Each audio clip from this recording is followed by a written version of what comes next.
In the shadow of the Mauryan palace, where incense spiraled through marble corridors and servants moved like whispers between pillars carved with lions and lotuses,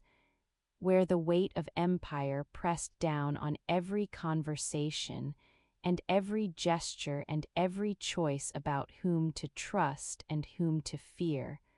a child arrived beneath signs the court astrologers could not agree upon.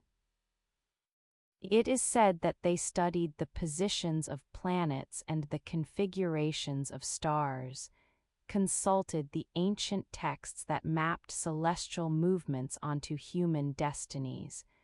performed the calculations that were supposed to reveal what kind of life awaited the newborn prince, what role he would play in the unfolding drama of dynasty and empire, and the great wheel of Dharma that turned regardless of human wishes or human understanding. Some saw configurations that promised conquest, that suggested the child would expand Mauryan power beyond even what his grandfather Chandragupta had achieved, that he would bring under the lion throne territories that had resisted previous emperors, that his name would be remembered alongside the greatest conquerors history had known. The others saw something stranger, more troubling to those who valued power above all else, patterns that suggested renunciation, the kind of turning away from worldly success that made kings uncomfortable because it questioned the very foundations on which their authority rested, because it implied that there were goals higher than empire, purposes more important than conquest, truths that transcended the political calculations that consumed the court's attention. The year was perhaps 304 BCE, though the ancient chronicles measure time differently than we do, not by the cold procession of numbered years but by the reigns of kings, by the cycles of Dharma that the sages taught governed all existence, by the rise and fall of empires whose names are now lost to all but the most patient dust, the most careful scholars who sift through fragments and try to reconstruct what has been forgotten. The dating is uncertain because the sources disagree, because Indian chronology of this period is reconstructed from Buddhist texts that are more concerned with spiritual truths than with the kind of precise dating that modern historians require, from inscriptions that rarely include the year in forms we can correlate with our calendars, from archaeological evidence that suggests but does not prove. He was called Ashoka, meaning without sorrow, a name that would prove to be prophecy or cruel irony depending on which part of his story you believed, which version of the truth you chose to trust among the many versions that have been told and retold and shaped by the needs of those doing the telling. Some sources say the name was given because his birth brought joy to a court that had been anxious about succession. The others suggest the name was aspirational, a hope that this child would live without the sorrow that seemed to pursue those born to power, that came from knowing your position depended on your father's favor and your brother's deaths, that your inheritance might be contested, and that the contest would be settled not through law but through force. His father Bindusara ruled an empire that stretched from the Hindu Kush mountains in the northwest to the Bay of Bengal in the east, from the Himalayan foothills in the north to the Deccan Plateau in the South Territories, so vast that messengers took months to traverse them, bringing news that was already old by the time it arrived at the capital. carrying imperial edicts that would be implemented or ignored depending on the strength of local governors and the distance from Pataliputra, where the emperor's power was absolute, but where that absoluteness faded with each day of travel, each river crossing, each mountain pass that separated the center from the periphery. Beneath the silence of the sources that tell us little about Ashoka's childhood, we know certain things about what it meant to be born to the Mauryan throne. His mother was named Subhadrangi, and she was of lower status than the chief queen. Some sources say she was not of royal blood, that she was perhaps a merchant's daughter or of even humbler origin, that Ashoka's claim to succession was complicated by birth, by the hierarchies that determined who could rule and who must serve, by the distinctions that ancient India drew between those born to high status and those who achieved power through other means.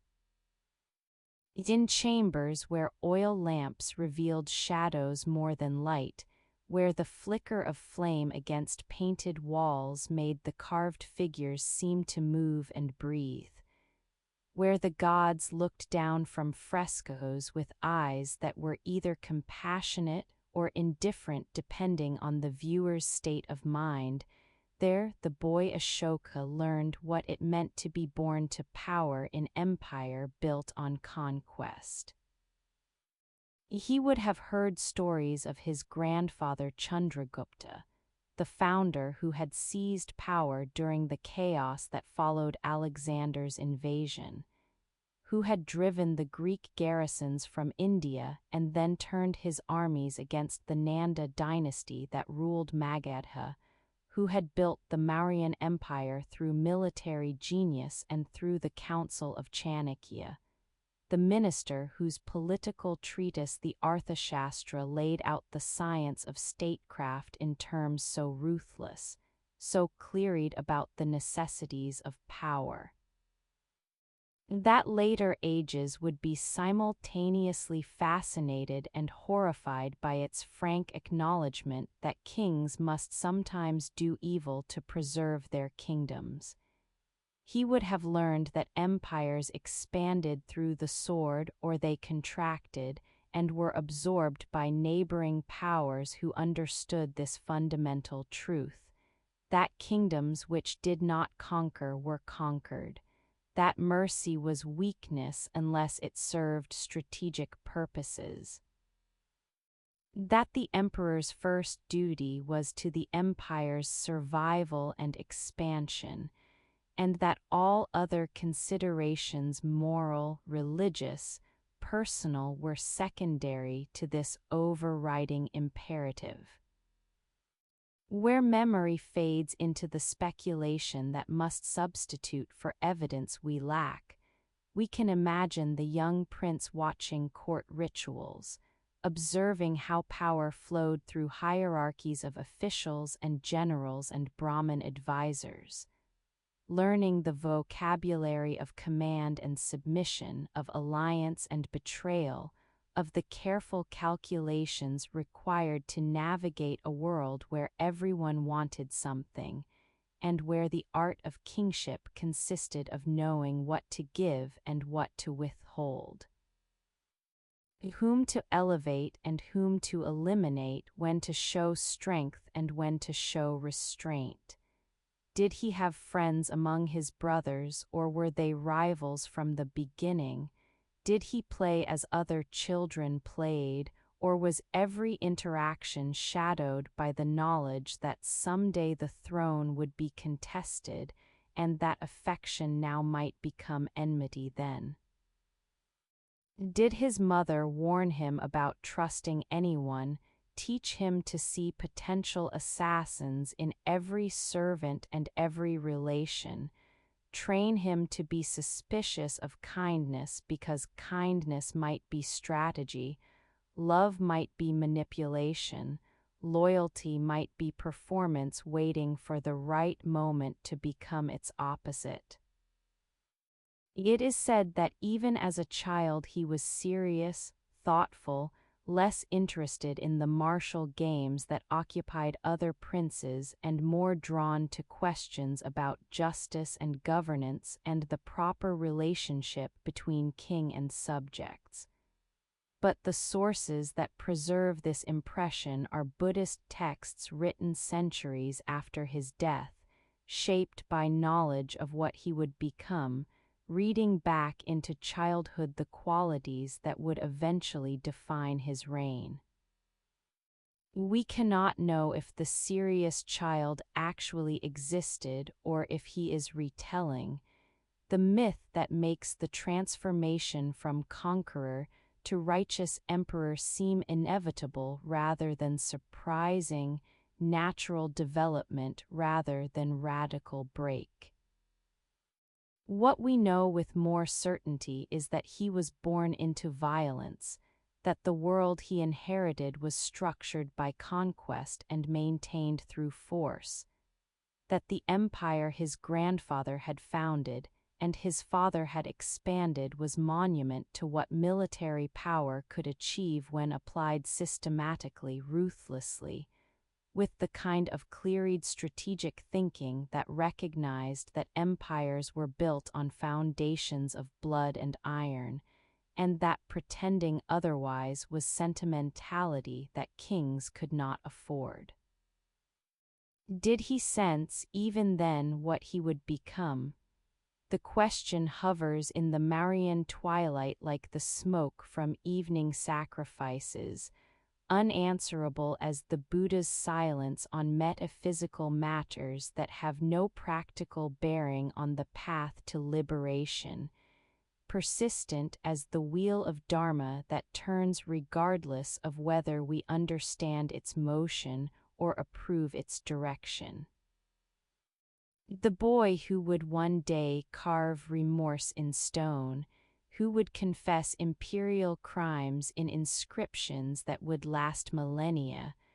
who would try to govern through moral law rather than through force. That boy was born in palace where moral law meant little and force meant everything, where power was its own justification and conquest was the measure of greatness. The storm that the astrologers saw in his stars was perhaps not external but internal, not the conquest of territories but the conquest of self, not the expansion of empire but the expansion of consciousness that would eventually lead him to question everything his birth had taught him to value, everything his position had trained him to desire. The silence that surrounded his birth, the uncertainty about his mother's status, the ambiguity about his place in the succession, the questions about whether he would be the son who inherited or the son who was eliminated, was perhaps the silence that creates space for something new to emerge, for transformation to become possible, for the predetermined path to be abandoned in favor of the path that must be discovered, walked, and created through choices that no one expected and that the prince himself could not have predicted in the chambers where he was born beneath contradictory stars, beneath signs that promised both greatness and renunciation, both empire and its abandonment, both the conqueror he would become and the servant of Dharma he would struggle to be. In the palace where succession was never certain, where the old emperor's death would trigger not orderly transition but violent contest, where princes competed not through debate or democratic vote, but through alliances forged and assassinations ordered, and the careful cultivation of support among generals who commanded armies and ministers, who controlled treasuries, and the various factions that determined who would wear the crown when the old king's breath finally stilled their Ashoka, learned the vocabulary of power in its most brutal and most honest form. It is said that Bindusara had many sons, that the palace was full of princes born to different mothers, legitimate and illegitimate blurring into categories that mattered less than capability and ruthlessness, and the willingness to do whatever succession required. The sources disagree on numbers, on names, on which brothers were significant enough to be remembered, and which were lost to the silence that swallows most lives regardless of their royal birth. But beneath the disagreement lies consensus. The succession was contested, violent, settled not through law but through elimination, through the transformation of brothers into shadows, figures who had existed and who were erased, whose names appeared in chronicles only to record their disappearance, whose potential to inherit was extinguished by the brother who proved most capable at the particular skills that succession crises reward. Beneath the silence of the sources that preserve fragments but not the full story, we can sense what this meant for Ashoka and for all the princes who understood that their futures were uncertain. That birth gave them potential claim but not guarantee, that they would rule or they would die or they would flee or they would be forced into renunciation that was indistinguishable from exile. The Mauryan succession was not automatic, not determined by primogeniture alone, but by what the Arthashastra called the qualities of the ideal king: intelligence and courage, strategic vision and tactical skill, the ability to inspire loyalty and the willingness to eliminate threats, the capacity to be both loved and feared in proportions that kept subjects obedient without driving them to rebellion. When Bindusara died, sources place this around 272 BCE, though again the dating is uncertain. The contest began in earnest. Whispers tell us of violence during the succession crisis, of brothers who disappeared in the night, who died in hunting accidents that were too convenient to be truly accidental, who fell ill suddenly and fatally, who were discovered to have been plotting against Ashoka, and who were executed for treason before they could defend themselves or before anyone could examine too closely whether the plots were real or manufactured. The Buddhist chronicles speak of Ashoka killing 99 brothers, leaving only one alive, Tissa, the younger brother who posed no threat and who was spared either from affection or from the recognition that complete fratricide would be too shocking even in age accustomed to dynastic violence. The number 99 is almost certainly symbolic rather than literal, the kind of numerical exaggeration that ancient texts employed to convey moral weight rather than mathematical precision. To say someone killed 99 is to say they killed many, to say they were ruthless in eliminating competition, to say that the succession was achieved through violence so extensive that specific numbers became less important than the general impression of bodies accumulating, of brothers who had been princes becoming corpses, of family transformed into enemies and then into memories. But beneath the exaggeration lies kernel of truth. Ashoka's path to the throne was violent, his claim was contested, his victory was achieved through methods that were effective if not admirable, that secured his position at enormous cost to family bonds, and to whatever conscience might have troubled him during the years when brother after brother had to be eliminated or neutralized or driven into exile. It is said that he was called Shandashoka during this period, Ashoka the Fierce, Ashoka the Cruel, the epithet distinguishing him from what he would later become, marking the transformation that would occur and that made necessary this darker name for the earlier self that had done what succession required. Where memory fades into the political calculations that princes must have made, we can imagine Ashoka recognizing that hesitation would be fatal, that the brother who showed mercy would be the brother who lost, that in the contest for the Mauryan throne there could be only one winner, and that all other princes would become shadows removed from power, from history, from existence itself, except as names in chronicles that recorded them only to explain their absence from the story that continued without them. The assembly where brothers became shadows was perhaps not single event but extended process, the gradual elimination that took years rather than days, that required patient planning and careful execution, and the maintenance of appearances even as the reality was consolidation of power through systematic removal of alternatives. Some brothers might have been genuinely plotting against Ashoka in world where succession was contested. Plotting was rational behavior,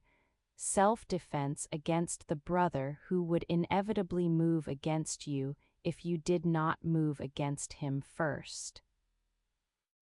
Others might have been innocent of any ambition, content to live as princes without aspiring to be emperor,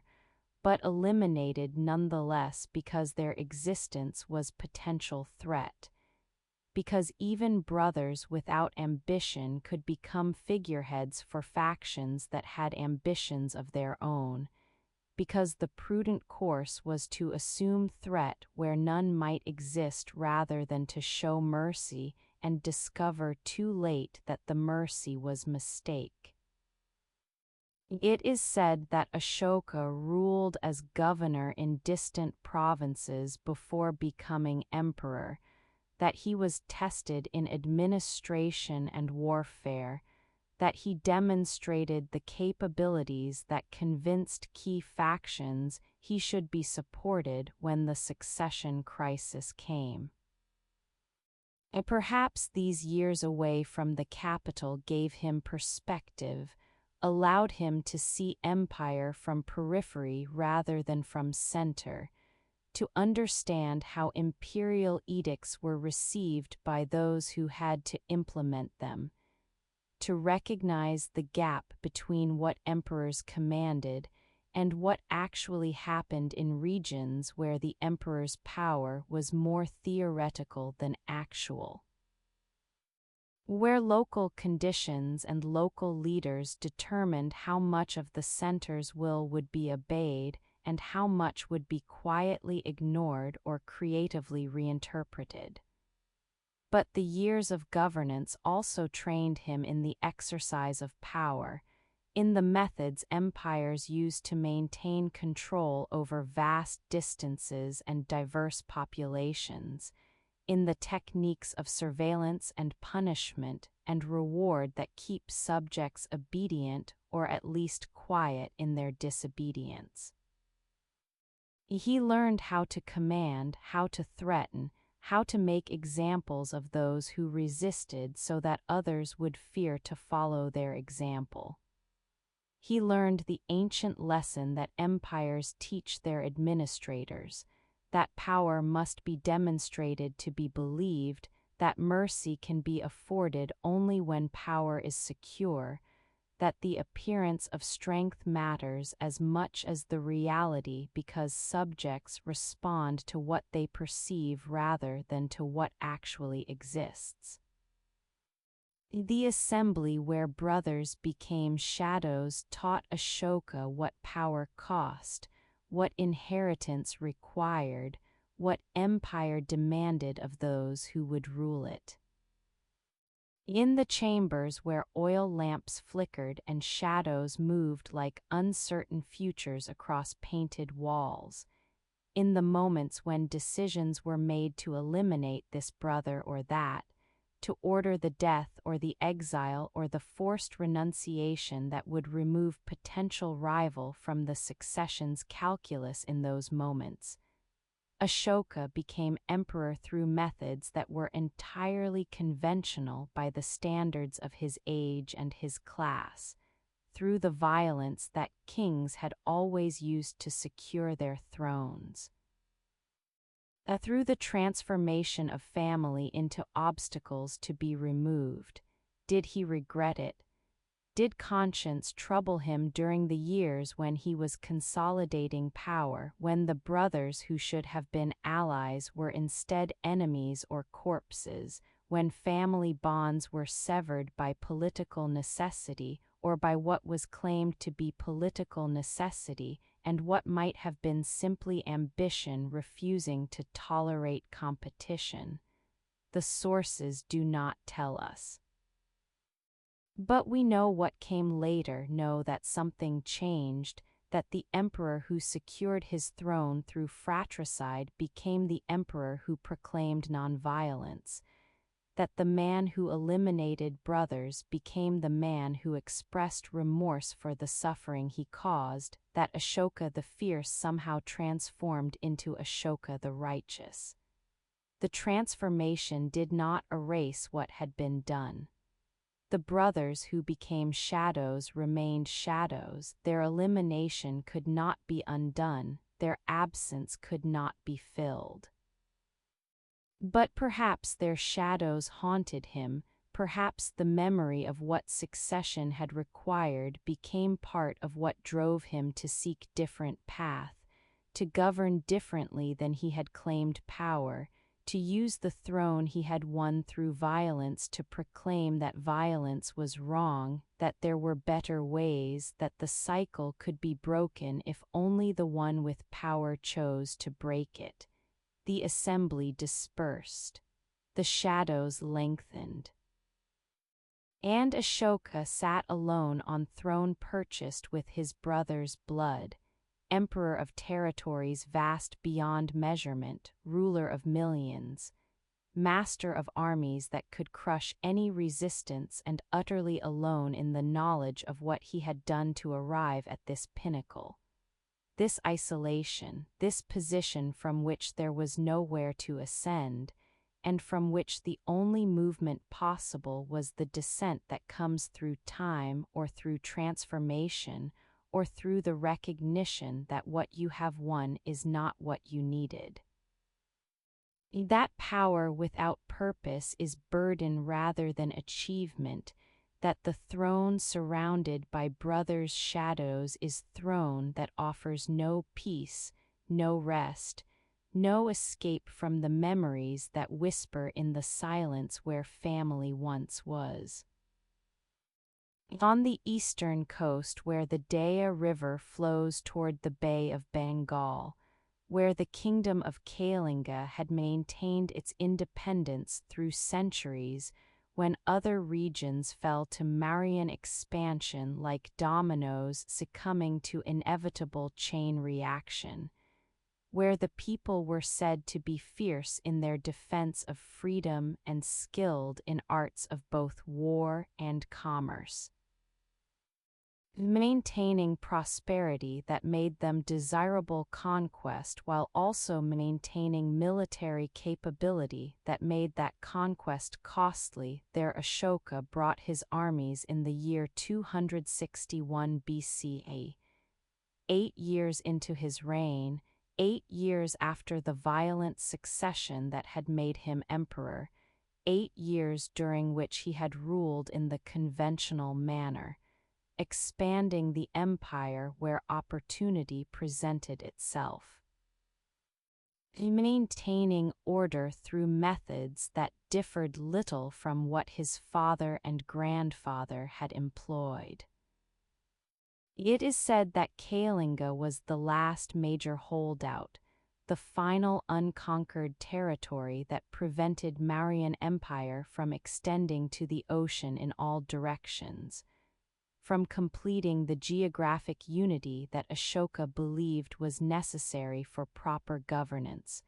for the spread of prosperity and justice, and whatever else emperors tell themselves they are achieving through conquest, for the security that only total dominance could guarantee in a world where independent kingdoms were potential threats. Potential allies of enemies, potential sources of instability that could undermine imperial control.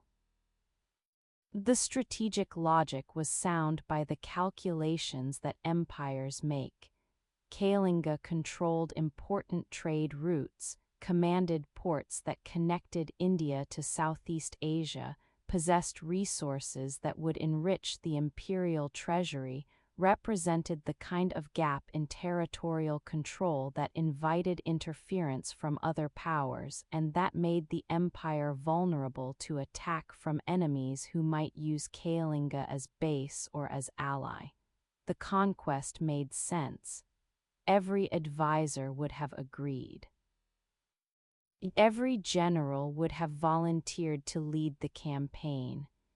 And Ashoka, emperor who had won his throne through eliminating his brothers, would have had no obvious reason to hesitate, no clear cause to question whether this conquest was different from the dozens of conquests that had created the Mauryan Empire in the first place.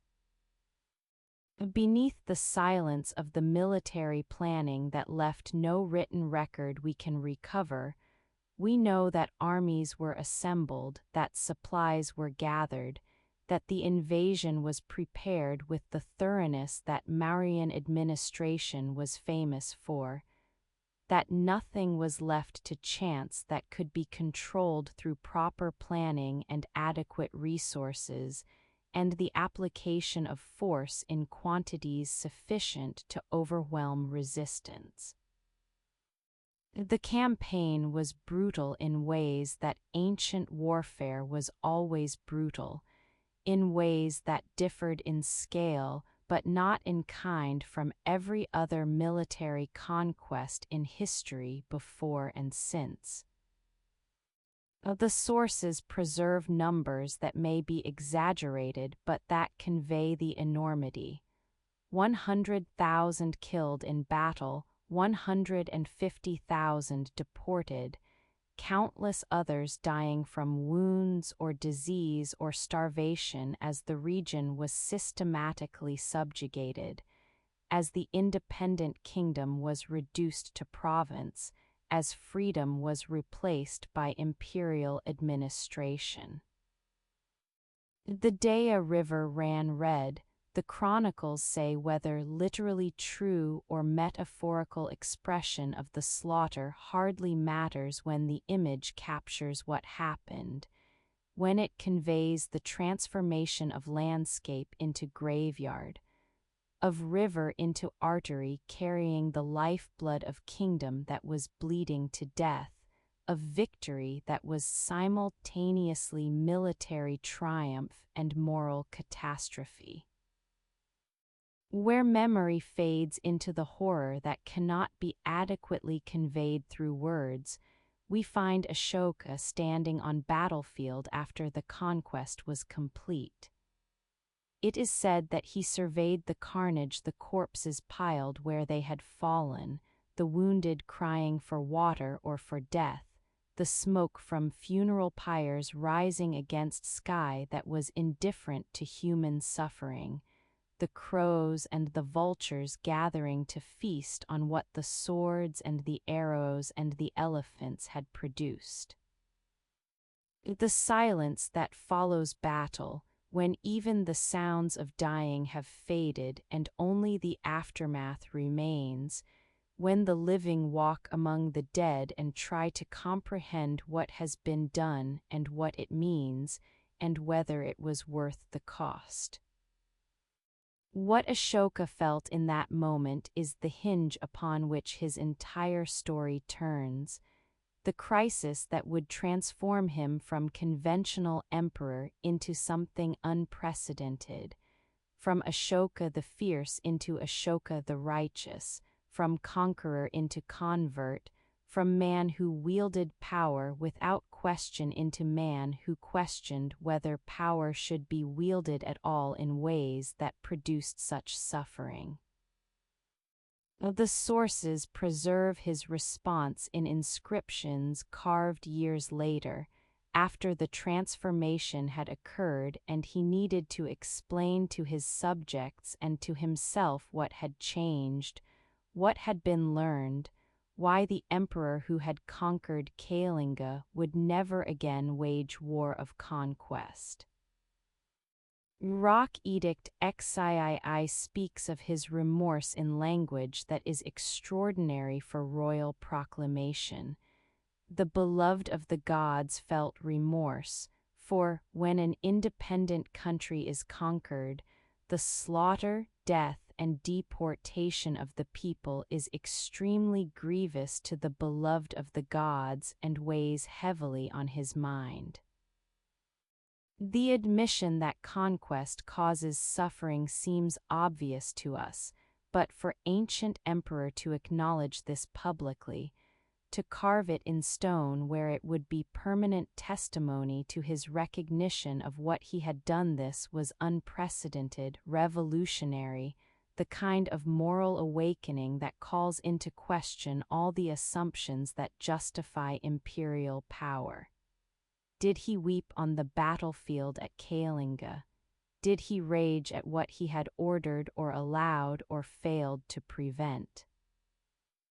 Did he see in the piled bodies the faces of individuals who had been living hours before sons and fathers and brothers, just as he had had brothers before he eliminated them, just as every corpse had been person with name and history and relationships that were now severed, ended, transformed into grief for those who survived and absence for those who did not? The sources do not provide this level of detail, do not tell us about tears or emotional breakdown or the specific psychological process through which the awakening occurred. But we know the result. Ashoka turned away from conquest, renounced aggressive war, declared that henceforth the only victories he would seek would be victories of Dharma, the moral law, the righteous path, the teachings that offered liberation from suffering rather than the military campaigns that caused suffering. The river that ran red at Kalinga became the river that washed away Ashoka's faith in the sword as instrument of policy. That demonstrated to him what his Buddhist teachers had been trying to tell him: that violence begets only violence, that conquest solves nothing because the conquered harbor resentment that will eventually erupt in rebellion, that true security comes not from dominating others but from creating conditions where others have no reason to attack you because they are treated justly. Because they benefit from peace, because the empire offers them something besides submission. Beneath the silence where the victims of Kalinga speak only through statistics that reduce individuals to numbers, where the conquered have no voice except in the emperor's remorse that came too late to save them, we must acknowledge the terrible irony. That it took a massacre to awaken Ashoka's conscience, that 100,000 had to die before he understood that killing was wrong, that the suffering he caused at Kalinga was what finally made him recognize that suffering matters, that all beings desire happiness and fear pain. That what we do to others we ultimately do to ourselves because we are all connected in the web of existence that Buddhism teaches and that Kalinga demonstrated through the bodies piled on the battlefield and the river running red with blood of people whose only crime was wanting to remain free. The conquest of Kalinga was complete. The kingdom was absorbed into the Mauryan Empire. The strategic objectives were achieved. But the emperor who achieved them was broken by the achievement, transformed by the victory into someone who could no longer celebrate victories won through violence, who could no longer justify conquest as necessary or beneficial when the cost was measured in corpses and grief, and the suffering that would echo through generations of those who survived, and who would remember what the Mauryan Empire had done to them, how their freedom had been taken, how their kingdom had been destroyed. And how the river had run red on the day when Ashoka became emperor, not just in title but in conscience, not just in power but in the recognition of what that power had cost, and what it would have to become if he was to live with what he had done and what he had learned about himself and about the nature of conquest, and about the price that victory exacts from victor and vanquished alike. The river flows still, though it no longer runs red, though the battlefield has been reclaimed by farmers and the dead have long since returned to earth. But the memory persists in the inscriptions Ashoka carved, in the remorse he expressed, in the transformation he underwent, in the recognition that sometimes the greatest victories are won not through conquest but through the renunciation of conquest, not through dominating others but through mastering the self, not through adding territories to the empire but through adding compassion to power, mercy to strength, the Dharma wheel to the lion throne. Beneath the silence of the sources that do not tell us exactly how or when or through whose specific teaching Ashoka encountered Buddhism,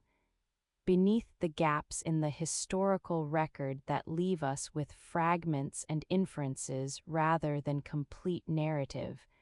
we can sense the weight of the encounter, the meeting between Emperor drenched in blood from Kalinga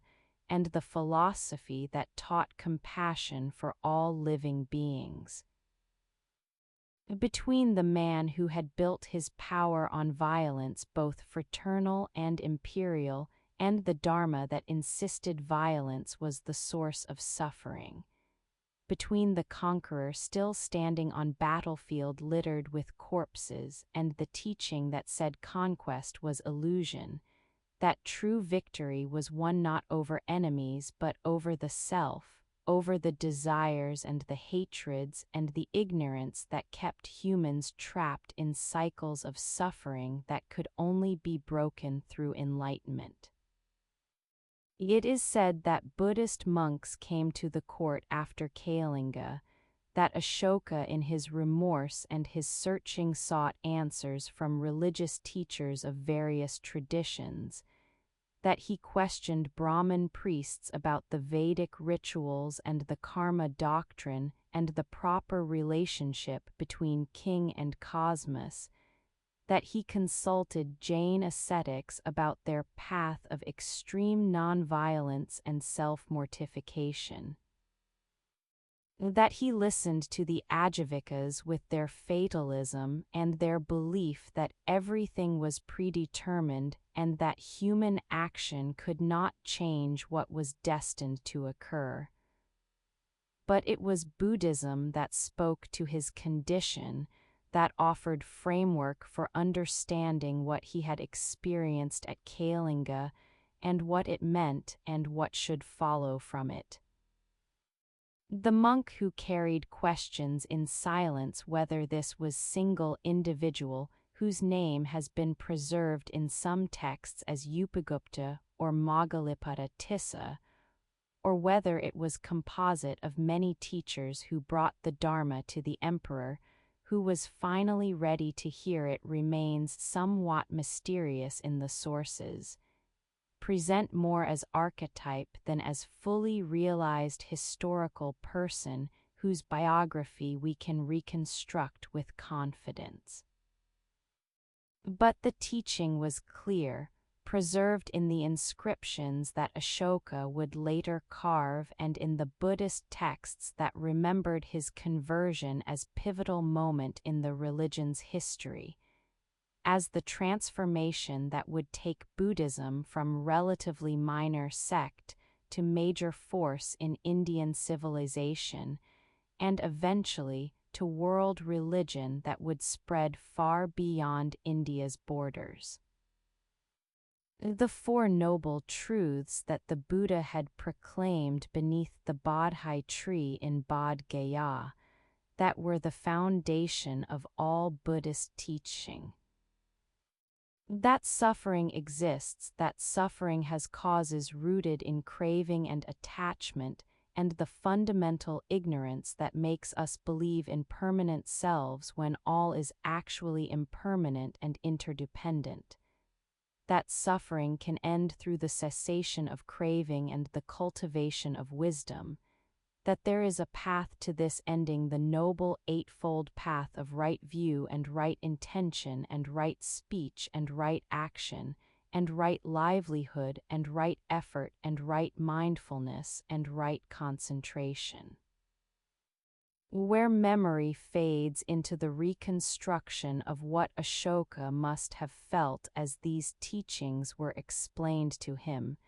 as their implications for how he had lived and how he might live differently began to penetrate, we can imagine the recognition dawning. That the suffering he had witnessed at Kalinga was not merely military necessity or unfortunate but unavoidable consequence of imperial expansion, but was instead the direct result of his own craving for conquest, his own attachment to the idea that security required domination, his own ignorance about the fundamental nature of reality and the interconnectedness of all beings. The teaching insisted that all beings desire happiness and fear pain, that there was no essential difference between himself and the soldiers he had commanded, and the enemies those soldiers had killed, that everyone was trapped in the same cycle of suffering and rebirth, that the distinctions between emperor and subject, between Mauryan and Kalingan, between victor and vanquished were ultimately illusions created by ignorance.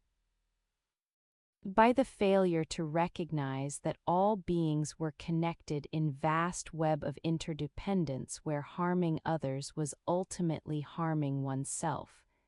where causing suffering created karma that would return to its source in this life or in future lives, where violence begat only violence in endless chain that could only be broken by someone choosing to stop, to step outside the cycle, to respond to hatred with compassion rather than with more hatred. It is said that Ashoka questioned the monks intensely about the practical implications of these teachings for someone in his position, for an emperor who ruled vast territories and commanded armies, and who could not simply renounce the world and become monk himself without abandoning responsibilities to subjects who depended on imperial governance for order and security and justice. How should power be wielded if violence creates suffering? How should empires be governed if conquest is morally problematic? How could he rule the territories he had won through war, including Kalinga, which he now regretted conquering, but which he could not simply abandon without creating power vacuum that would lead to chaos, while embracing teaching that condemned war and violence as sources of suffering? The questions the monk carried in silence were not merely philosophical abstractions, but urgent practical matters for someone who had awakened to moral dimensions of his actions, but who could not escape his position, who could not undo what had been done, who had to find way forward that acknowledged past while not being trapped by it, that took responsibility for suffering caused while also working to reduce future suffering. That balanced the requirements of governance with the commitments of Dharma in ways that no previous emperor had attempted, because no previous emperor had cared about the contradiction or seen it as problem requiring resolution. Beneath the silence of the years between Kalinga in 261 BCE and the first inscriptions proclaiming Buddhist Dharma several years later, the exact chronology is uncertain. We can sense Ashoka working through these questions, learning from the monks who became his teachers, gradually developing the synthesis that would be expressed in the edicts and in the policies that transformed how the Mauryan Empire was governed. The synthesis was not pure Buddhism in the sense that Ashoka did not become monk, did not renounce worldly power, did not retreat to monastery to pursue enlightenment through meditation and study. But it was genuinely Buddhist in its core values, in its emphasis on nonviolence and compassion, and the reduction of suffering as primary goals of governance.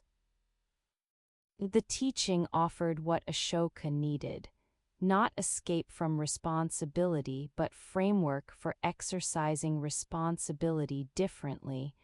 not renunciation of power but transformation of how power was used,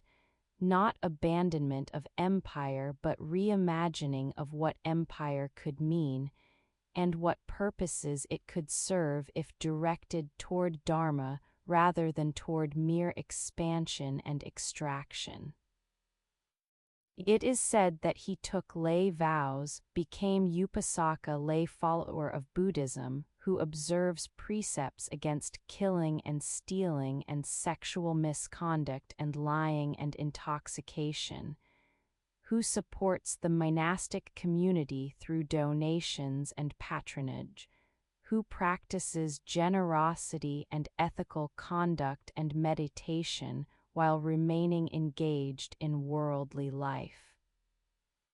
But more than formal conversion, what Buddhism gave Ashoka was language for articulating what he had experienced at Kalinga and what he had learned from it, vocabulary for discussing compassion and nonviolence and interdependence,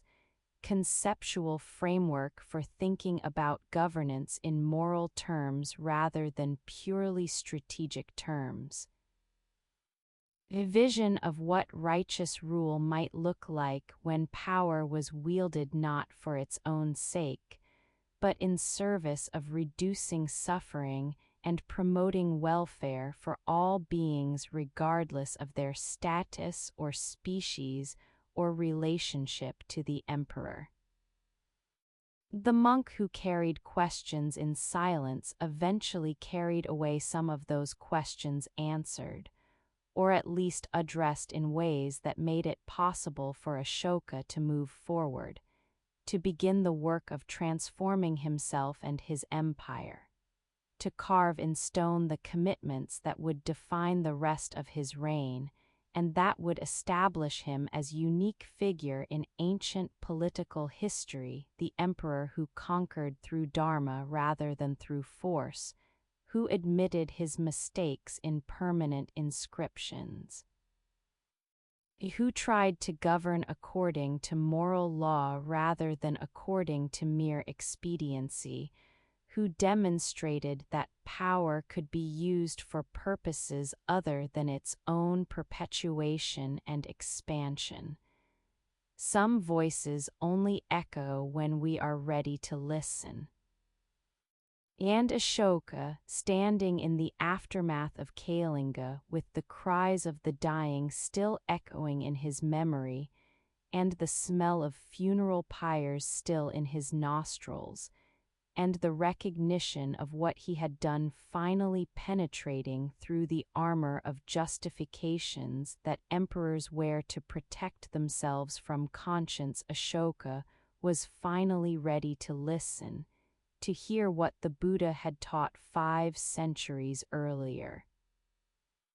and to understand that suffering matters and that reducing suffering should be the primary goal not just of individual spiritual practice, but of political governance, that the emperor who causes suffering through conquest is less great than the emperor who reduces suffering through compassion, that true victory is won not on battlefield but in the heart, not through dominating others but through mastering the self that desires domination. The silence that the monk carried was also the silence that Ashoka would increasingly value, not the silence of repression or the silence that comes from fear, but the silence of meditation, of turning inward, of recognizing that wisdom is found not in the noise of battle or the clamor of the court, but in the quiet spaces where truth can be heard, where Dharma speaks in whisper rather than in shout, where the voice of conscience becomes audible because all other voices have been stilled long enough to let it emerge from beneath the calculations and the justifications, and the stories we tell ourselves about why what we do is necessary or beneficial or justified, when often it is simply what we do because that is what has always been done, because that is what power has always required. Because we have not yet learned to imagine alternatives or to believe that alternatives are possible or to commit ourselves to attempting them even when success is uncertain and failure seems probable, and the path forward is unclear except that it must be different, must be more compassionate, must be more aligned with the Dharma that turns whether we acknowledge it or not, that judges emperors and empires by standards that have nothing to do with how many territories they conquered or how many subjects they ruled or how much wealth they accumulated, but only with how much suffering they caused or reduced, how much compassion they embodied, how much they contributed to the liberation of all beings from the cycles of suffering that bind us all. Across the empire, from the northwest frontiers where Greek influence still lingered in the kingdoms Alexander's generals had carved from his conquests, to the eastern coasts where Kalinga had been absorbed into Mauryan control, from the northern mountains where the Himalayas rose like gods made stone to the southern plateaus where Mauryan power was more theoretical than actual. Across these vast distances, Ashoka raised pillars.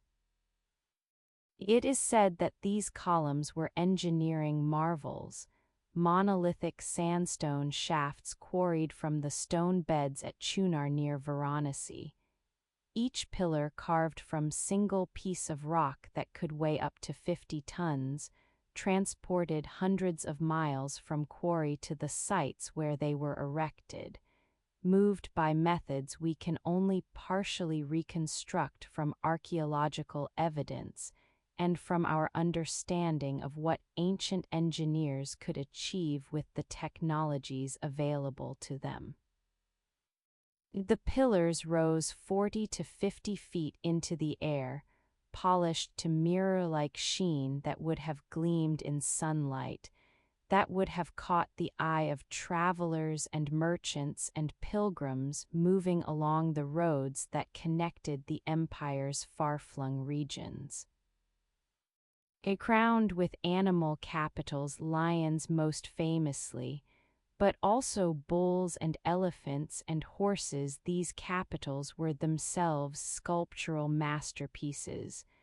carved with precision that demonstrated the skill of Mauryan artisans, topped with Dharma wheels that symbolized the teaching and its spread throughout the known world. Beneath the silence of the quarries where the stone was extracted, we can imagine the labor required. The careful selection of appropriate rock, the cutting and shaping while the column was still part of the bedrock, the engineering calculations necessary to determine how to free the pillar without cracking it, how to transport something so massive across rivers and through forests and over terrain that was not designed for moving objects of such weight and size.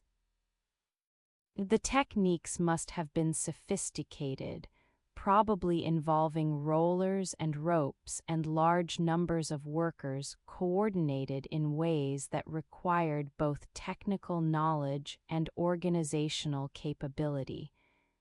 The kind of infrastructure and expertise that empires develop when they have resources and ambition and projects that serve purposes important enough to justify enormous expense. Where memory fades into the mystery of ancient engineering that left few written records of its methods, we know the result. Pillars were raised in locations throughout the empire, positioned at pilgrimage sites and along major roads, placed where they would be seen by maximum number of people, where they would serve as permanent proclamations of the emperor's commitment to Dharma, where they would outlast the empire itself and continue speaking long after the Mauryan dynasty had fallen and been forgotten, and then rediscovered by scholars who deciphered the inscriptions and brought Ashoka back from obscurity into historical consciousness. The inscriptions were carved in Brahmi and Kharosthi scripts, in Prakrit language that was accessible to common people rather than in Sanskrit, which was language of Brahmins and ritual, and the texts that preserved Vedic wisdom, but that most of the population could not read or understand. This choice itself was revolutionary. Ashoka was addressing his subjects directly, in their own languages, with messages that were meant to be understood by ordinary people, rather than being mediated through priestly caste that controlled access to sacred knowledge, and that might interpret or distort or simply fail to communicate what the emperor wanted to say. It is said that officials were appointed to read the edicts aloud to gathered crowds, that the pillars became focal points for assemblies where Dharma was proclaimed and explained, where questions could be asked and discussions could occur about what it meant to live according to these principles, how the teachings could be applied to daily life, how the emperor's vision of righteous governance should shape the relationship between ruler and ruled, between human and animal, between present actions and future consequences. The edicts proclaimed compassion as supreme value, nonviolence as essential practice, tolerance of different religious views as mark of wisdom, that recognized truth could be expressed in various forms and that no single tradition possessed monopoly on the path to liberation. They emphasized respect for parents and teachers and elders, generosity to friends and strangers and those in need, protection of animals and forests and the natural world that sustained all life. They acknowledged Ashoka's own past violence, his remorse for the Kalinga conquest, his commitment to ruling through dharma rather than through force, to winning hearts rather than territories, to being remembered not as conqueror but as righteous king who brought peace and welfare to his subjects. Rock Edict XII speaks of this tolerance in remarkable terms. The beloved of the gods honors all sects and both ascetics and laymen with gifts and various forms of recognition. But he does not value either gifts or recognition as much as growth in the qualities essential to religion in all sects. This growth may take many forms, but its basis is the control of one's speech, so as not to extol one's own sect or disparage another's on unsuitable occasions. On each occasion one should honor another man's sect, for by doing so one increases the influence of one's own sect and benefits that of the other man, while by doing otherwise one diminishes the influence of one's own sect and harms the other man's. Beneath the silence of the specific contexts in which these edicts were issued, we can sense Ashoka wrestling with how to govern diverse empire where different regions practiced different religions, where Buddhists and Jains and followers of various Hindu traditions and local tribal religions all coexisted, where imperial policy could not simply impose single religious vision without creating resistance and conflict, and the suffering that such conflicts would inevitably produce. The solution was not religious uniformity but religious tolerance, not conversion enforced from above but persuasion that respected the autonomy of subjects to choose their own paths, not dharma defined narrowly as Buddhism, but dharma understood broadly as ethical conduct and compassion and respect for all life, principles that could be embraced regardless of specific theological commitments. The pillars spoke of welfare measures, hospitals for humans and for animals, planting of trees along roads to provide shade and fruit for travelers, digging of wells to provide water in arid regions, establishment of rest houses where merchants and pilgrims could find shelter. They proclaimed that the emperor considered all beings to be his children, that he grieved when they suffered, that his greatest pleasure came not from hunting or conquest or the usual pastimes of kings, but from knowing that his subjects were happy and prosperous and living in accordance with dharma.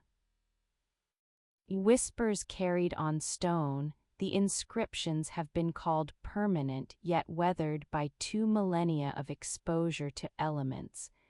clear in their main messages yet damaged in places where earthquakes or vandalism or simple erosion have broken pillars or effaced portions of text, leaving gaps in what Ashoka was trying to say. Silences in the stone where words once were but where now only absence remains. Where scholars must reconstruct from context and from parallel inscriptions on other pillars what the missing text might have said. It is said that approximately 33 inscriptions survive from Ashoka's reign, carved on pillars and on rock faces and on cave walls, scattered across the subcontinent in locations that mark the extent of Mauryan power and the reach of Ashoka's attempt to govern through moral proclamation rather than through military might alone. Some are major rock edicts, lengthy proclamations covering many aspects of dharma and governance. Others are minor rock edicts, shorter messages addressing specific issues or reiterating key themes. Still others are pillar edicts, inscribed on the polished columns that were Ashoka's most visible monuments. The most famous pillar capital, the lion capital from Sarnath, where the Buddha had delivered his first sermon after achieving enlightenment, became the emblem of modern India when independence was achieved in 1947. The four lions standing back to back representing power and courage, the Dharma wheel beneath them symbolizing the law that should govern that power. The whole composition expressing vision of righteous governance that connected modern Indian state to Ashokan precedent. To the emperor who had ruled through moral law rather than through force alone, who had transformed conquest into compassion, and who had left permanent record of this transformation in stone that outlasted his empire and that continued speaking long after the dynasty had fallen. Some voices only echo when we are ready to listen. And the pillars that Ashoka raised, that he polished and carved and crowned with lions and wheels, that he inscribed with proclamations of dharma and remorse, and the vision of what empire could become if power was wielded compassionately, these pillars speak still. Weathered but standing, damaged but readable, permanent testimony to the proposition that emperors can change, that violence can be renounced, that conquest can give way to compassion. That the stone which carries these messages will outlast the armies and the treasuries, and all the apparatus of power that seems so permanent when you possess it, but that proves so temporary when history's long view reveals that empires rise and fall, but that ideas carved in stone, principles proclaimed publicly, admissions of error and commitments to doing better, these persist, these echo, these speak across centuries to anyone willing to listen to what the pillars are saying, to what Ashoka was attempting. And to what he achieved and what he failed to achieve, but what mattered nonetheless because the attempt itself was revolutionary, unprecedented, the transformation of emperor into servant of Dharma, of power into tool for reducing suffering, of stone into voice that whispers still in the silence where empires have fallen and the pillars remain, speaking, waiting, and carrying their questions and their answers into futures Ashoka could not have imagined, but that he helped shape through the words he carved and the example he set and the vision he articulated of what governance could mean when power acknowledged its responsibilities. When force gave way to persuasion, when the emperor became servant and the stone became eternal voice proclaiming Dharma to all who pass by and pause and read and wonder what it would mean to live according to these principles.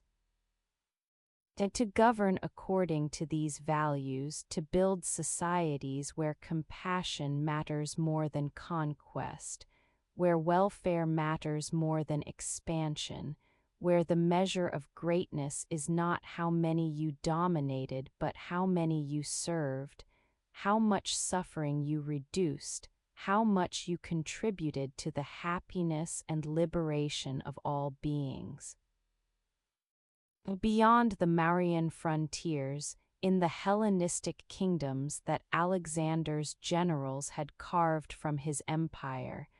and that still maintained Greek culture and Greek language in regions that stretched from the Mediterranean to the borders of India, in territories where philosophy and religion took different forms than they took in the Indian subcontinent. Where Socrates and Plato were studied, and where the gods of Olympus were worshipped, and where the good life was conceived in terms that seemed incompatible with Buddhist teaching, their Ashoka sent missionaries. It is said that his son Mahinda traveled to Sri Lanka, carrying the Dharma to the island that lay south of India across the strait that could be traversed in favorable weather, bringing teachings that would take root in Sri Lankan soil more permanently than anywhere else,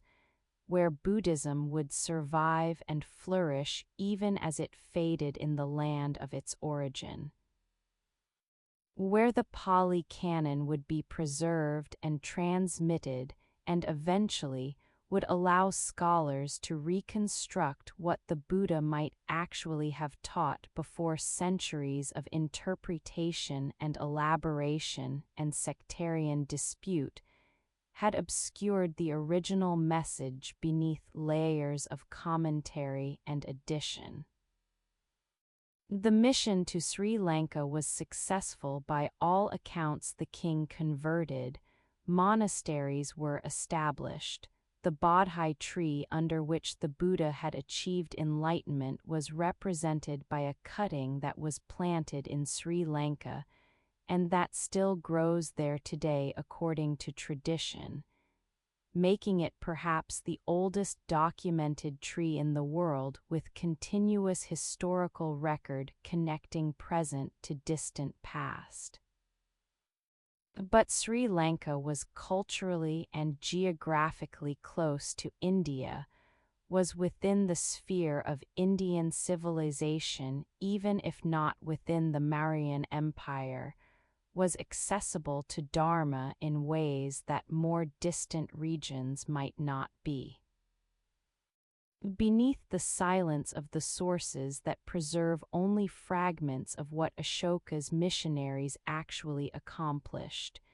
we know that emissaries were sent to Greek kingdoms. Rock Edict XIII mentions 5 Hellenistic rulers by name: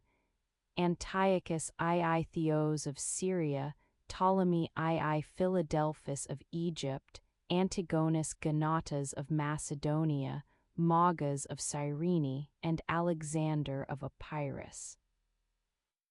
The edict proclaims that in these regions and beyond, wherever the emissaries went, people were following the Dharma of the beloved of the gods, suggesting that the missions had achieved some success in spreading the teaching or at least in making it known. But the claim must be read carefully, understood as the kind of optimistic proclamation that rulers make about their achievements, the projection of success that might be more aspiration than reality, more hope than accurate description of what actually occurred. Whether Greek kings embraced Buddhism in any meaningful way is doubtful. The historical record from the Hellenistic world is silent about any significant Buddhist presence during this period, contains no evidence that Antiochus or Ptolemy or the others converted or promoted Buddhist teaching in their realms, or even took much notice of the Indian emperor's missionaries beyond receiving them politely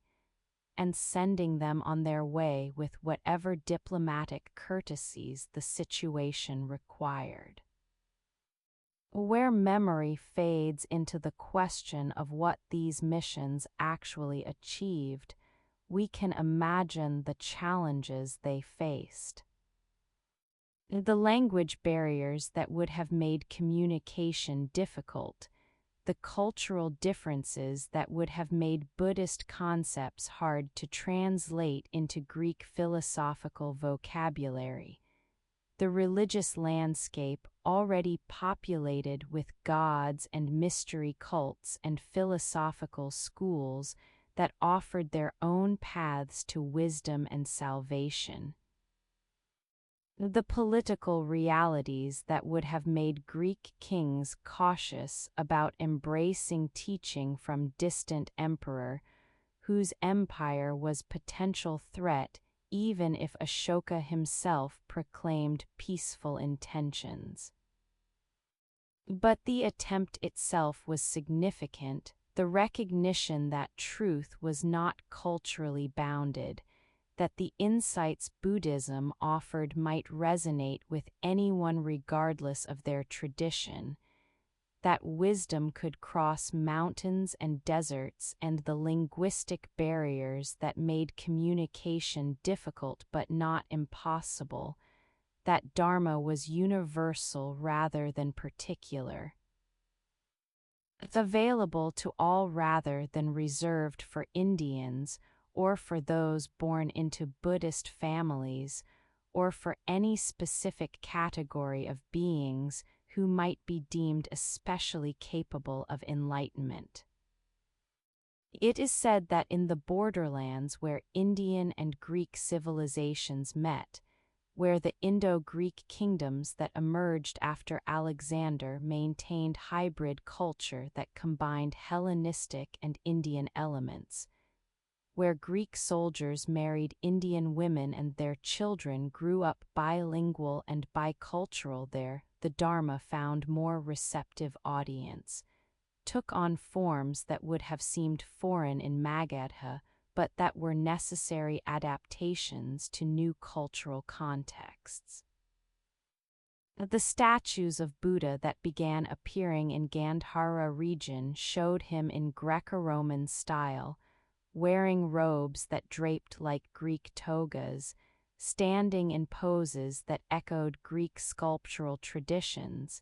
his features more Mediterranean than Indian, the whole artistic representation demonstrating that Buddhism could absorb elements from cultures it encountered while maintaining its essential teachings.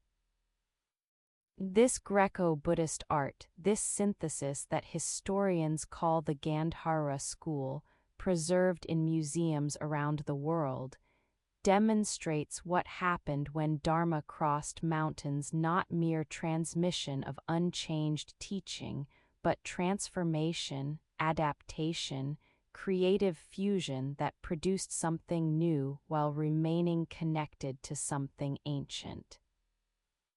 That showed Buddha in forms Greeks could recognize and relate to while communicating teachings that challenged Greek assumptions about the self and the soul, and the nature of reality and the possibility of liberation. Beneath the silence of the specific conversations that must have occurred between Buddhist monks and Greek philosophers, between Indian missionaries and Hellenistic intellectuals who were accustomed to debate and dialectic, and the careful examination of arguments, we can imagine productive exchanges where Buddhist concepts of Anatman no self challenged Greek assumptions about enduring soul, where Buddhist teaching about suffering and its causes engaged with Greek thought about virtue and happiness and the good life, where the middle way that avoided extremes resonated with Aristotelian emphasis on moderation and finding mean between excess and deficiency. The Dharma that crossed mountains was also Dharma that adapted, that took on local forms, that absorbed elements from the cultures it encountered, while maintaining its core insight that suffering exists and can be ended, that compassion is supreme virtue, that all beings are interconnected and that harming others is ultimately harming oneself. that liberation is possible through wisdom and ethical conduct and meditative practice that transforms consciousness and thereby transforms how one experiences reality. It is said that Ashoka's vision extended beyond his own empire, beyond his own lifetime,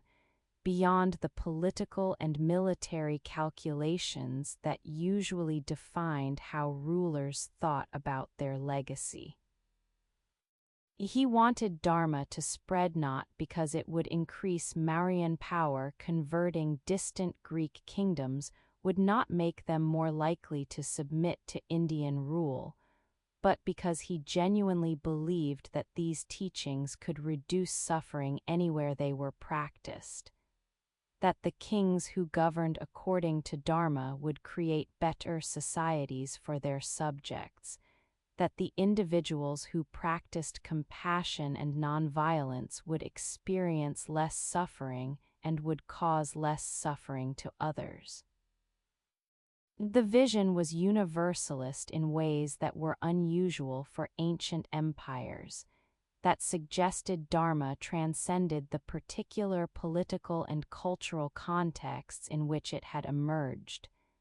that the truths the Buddha had realized were not Indian truths but human truths, truths about the nature of existence and suffering,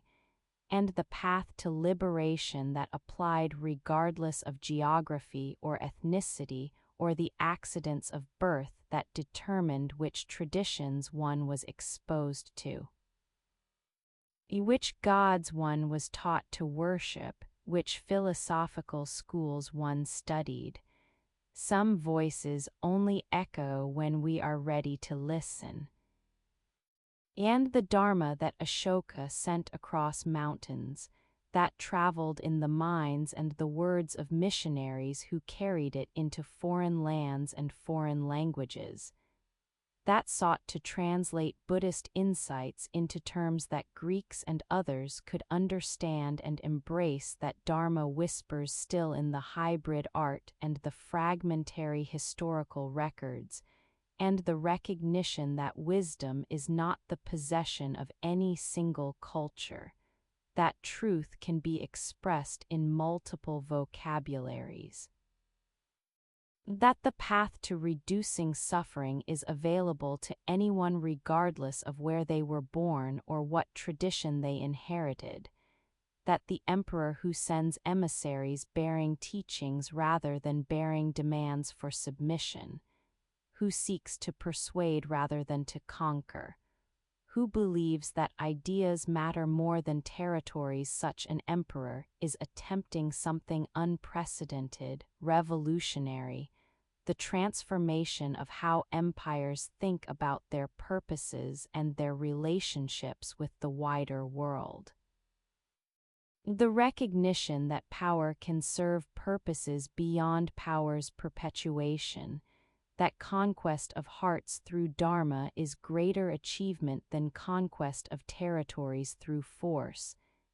that the mountain that must be crossed is not geographical but conceptual, not physical obstacle but mental barrier,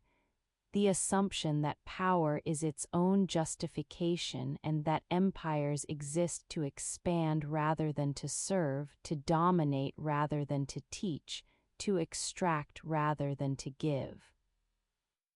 In the palace grounds where Ashoka had once hunted game, where previous emperors had pursued deer and wild boar as recreation,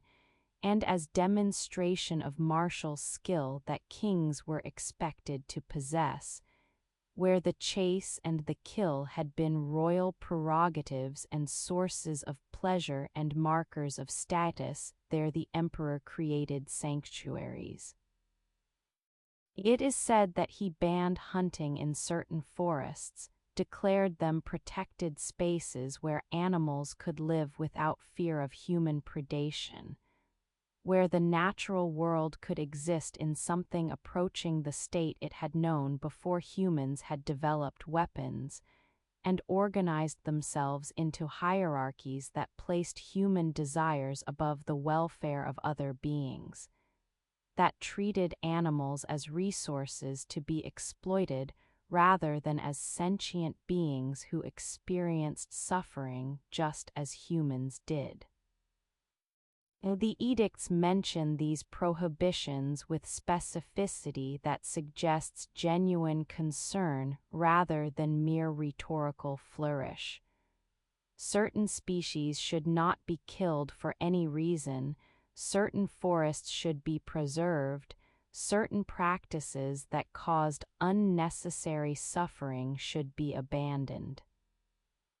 Rock Edict I lists animals that should not be slaughtered: parrots, wild geese, ducks, bats, ants, tortoises, fish under certain conditions. Various other species whose protection demonstrates concern for biodiversity and for ecological balance that seems remarkably modern despite being articulated more than 2 millennia before environmental consciousness became widespread concern in human societies.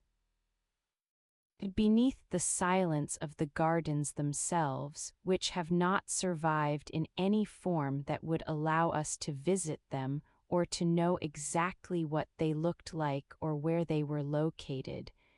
we can imagine spaces of peace in empire that had been built on war, islands of non-violence in world where violence was normal and expected, and the foundation of political order. The gardens where violence ceased were both literal spaces, actual forests, and parks where royal prohibition protected wildlife from hunters, and symbolic spaces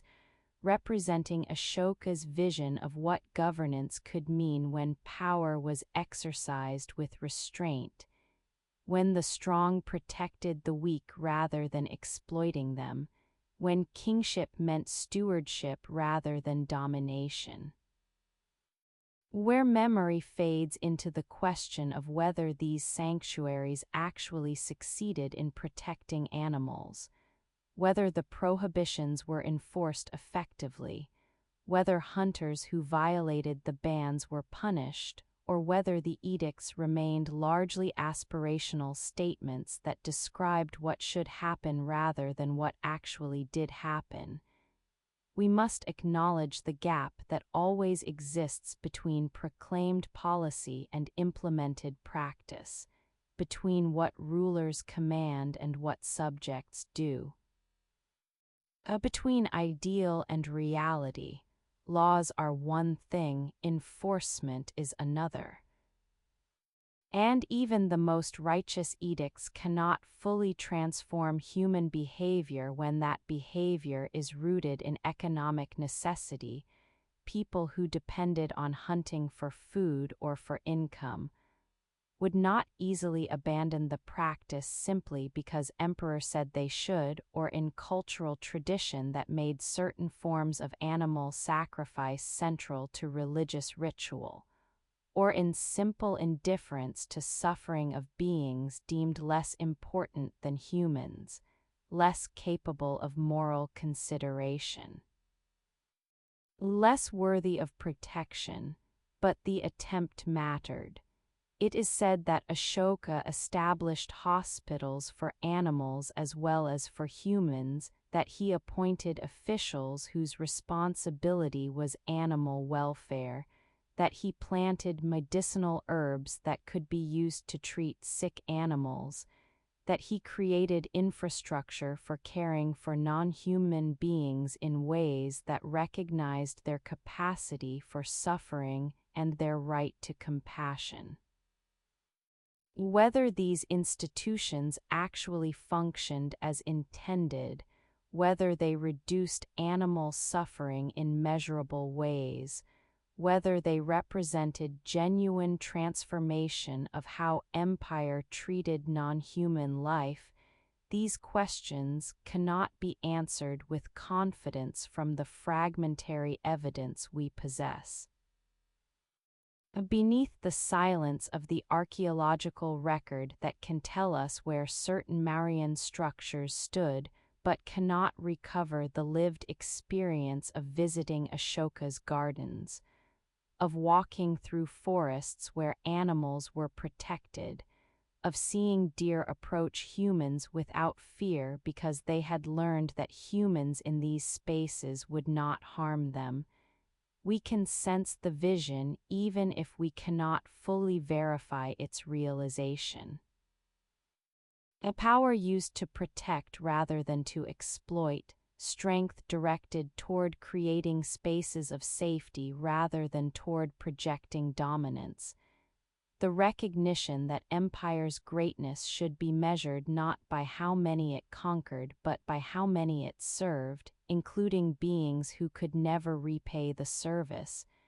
who could never vote or fight or contribute to imperial coffers but who suffered nonetheless and whose suffering mattered because suffering always matters. It always requires response from those who have power to reduce it. The edicts speak of this in language that connects animal welfare to human spiritual development. Formerly in the kitchens of the beloved of the gods, hundreds of thousands of living creatures were killed daily for food. Now at the time of writing this edict, only 3 are killed: 2 peacocks and a deer, and the deer not regularly. Even these 3 animals will not be killed in future. The reduction from hundreds of thousands to 3, and the commitment to reduce even these 3 to 0, demonstrates progression toward the ideal of complete nonviolence. Recognition that even if perfection could not be achieved immediately, movement toward it should be continuous, that the direction mattered as much as the destination, that incremental progress was better than no progress. It is said that Ashoka's concern for animals extended beyond mere prohibition of hunting to positive obligations to care for them. Pillar Edict V proclaims, "I have ordered banyan trees to be planted along the roads to give shade to men and animals. I have ordered mango groves to be planted. I have ordered wells to be dug every half-goes, and I have ordered rest houses built. I have had many watering stations built for the convenience of men and animals."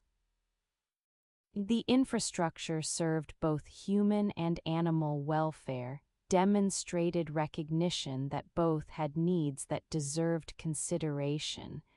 that empire should provide for all beings under its control, that kingship meant responsibility for the welfare of all life within the realm, not just for the welfare of human subjects who could serve imperial purposes, pay taxes, fight in armies, contribute to the projects that made empires powerful. Whispers carried on the wind through forests that may have been Ashoka's sanctuaries tell us that protection of nature was connected to protection of Dharma, that the forests where animals lived safely were also forests where monks could meditate undisturbed, where the natural world's beauty could inspire reflection on impermanence and interdependence, where the sight of animals living without fear could remind humans of what peace looked like, what nonviolence meant in practice. What world could be like if compassion governed rather than force?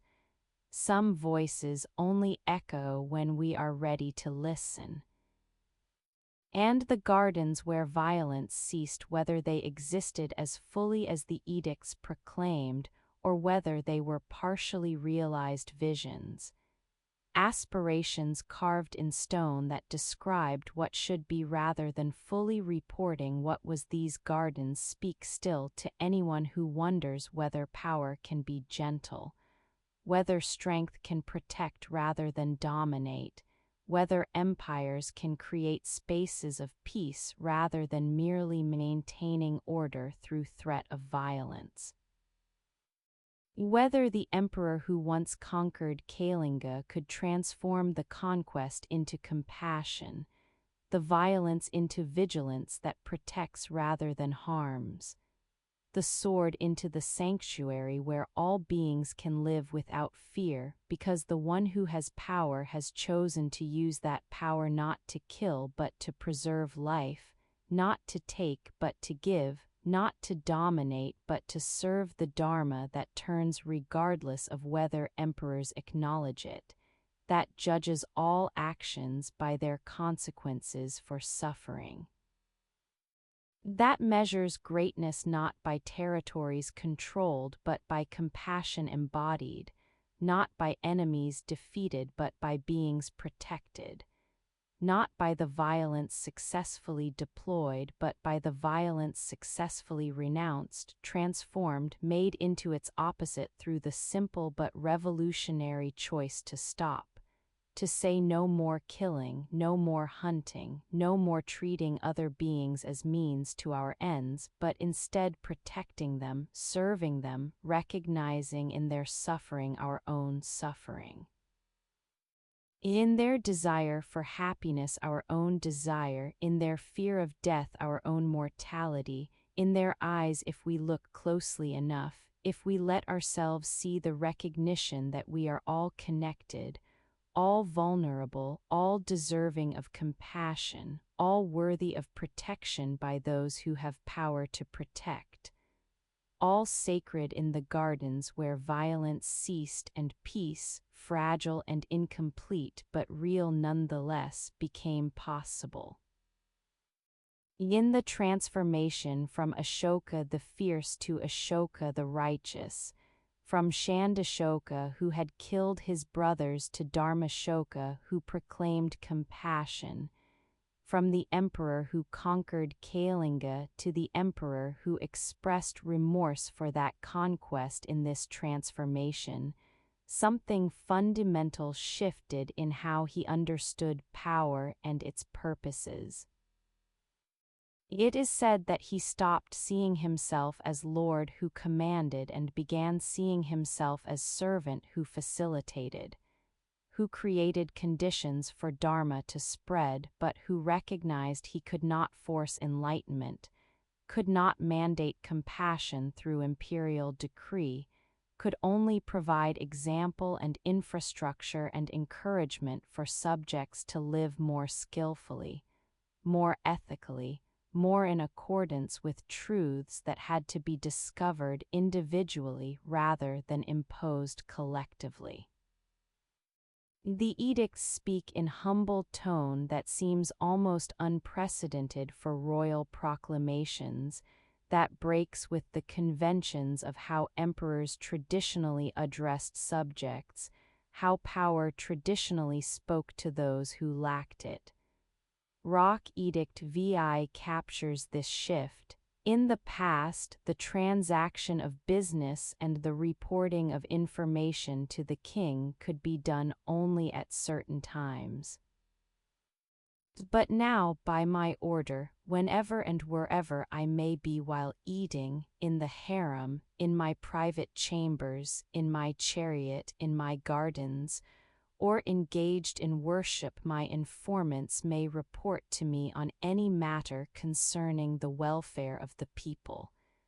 And wherever I may be, I deal with these matters. Beneath the silence of what this actually meant in practice, how it transformed the daily operations of imperial administration,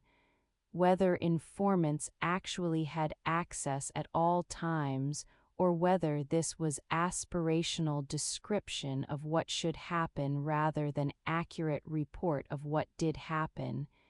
we can sense the principle being articulated. That emperor existed to serve subjects rather than subjects existing to serve emperor. That welfare of the people was not merely instrumental concern, keeping them content enough to avoid rebellion, but was itself the primary purpose of governance, the goal that justified power and that should guide how power was used. Where memory fades into the reconstruction of how this shift occurred psychologically. How the man who had eliminated his brothers and conquered Kalinga became the man who proclaimed that all beings were his children, and that their suffering grieved him more than any personal loss. We can only trace the outlines from the edicts,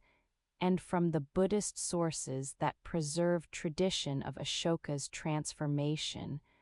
without necessarily providing reliable historical detail about how and when, and through what specific experiences the change occurred. The transformation was not complete renunciation of power. Ashoka did not abdicate, did not retreat to monastery, did not abandon the throne to pursue enlightenment as Buddhist monk.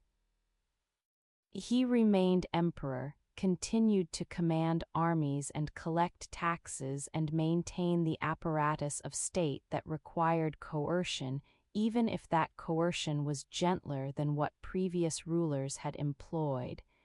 even if it was directed toward different ends, even if it served vision of society where suffering was minimized rather than vision of empire maximized regardless of suffering required to achieve it. But he used power differently.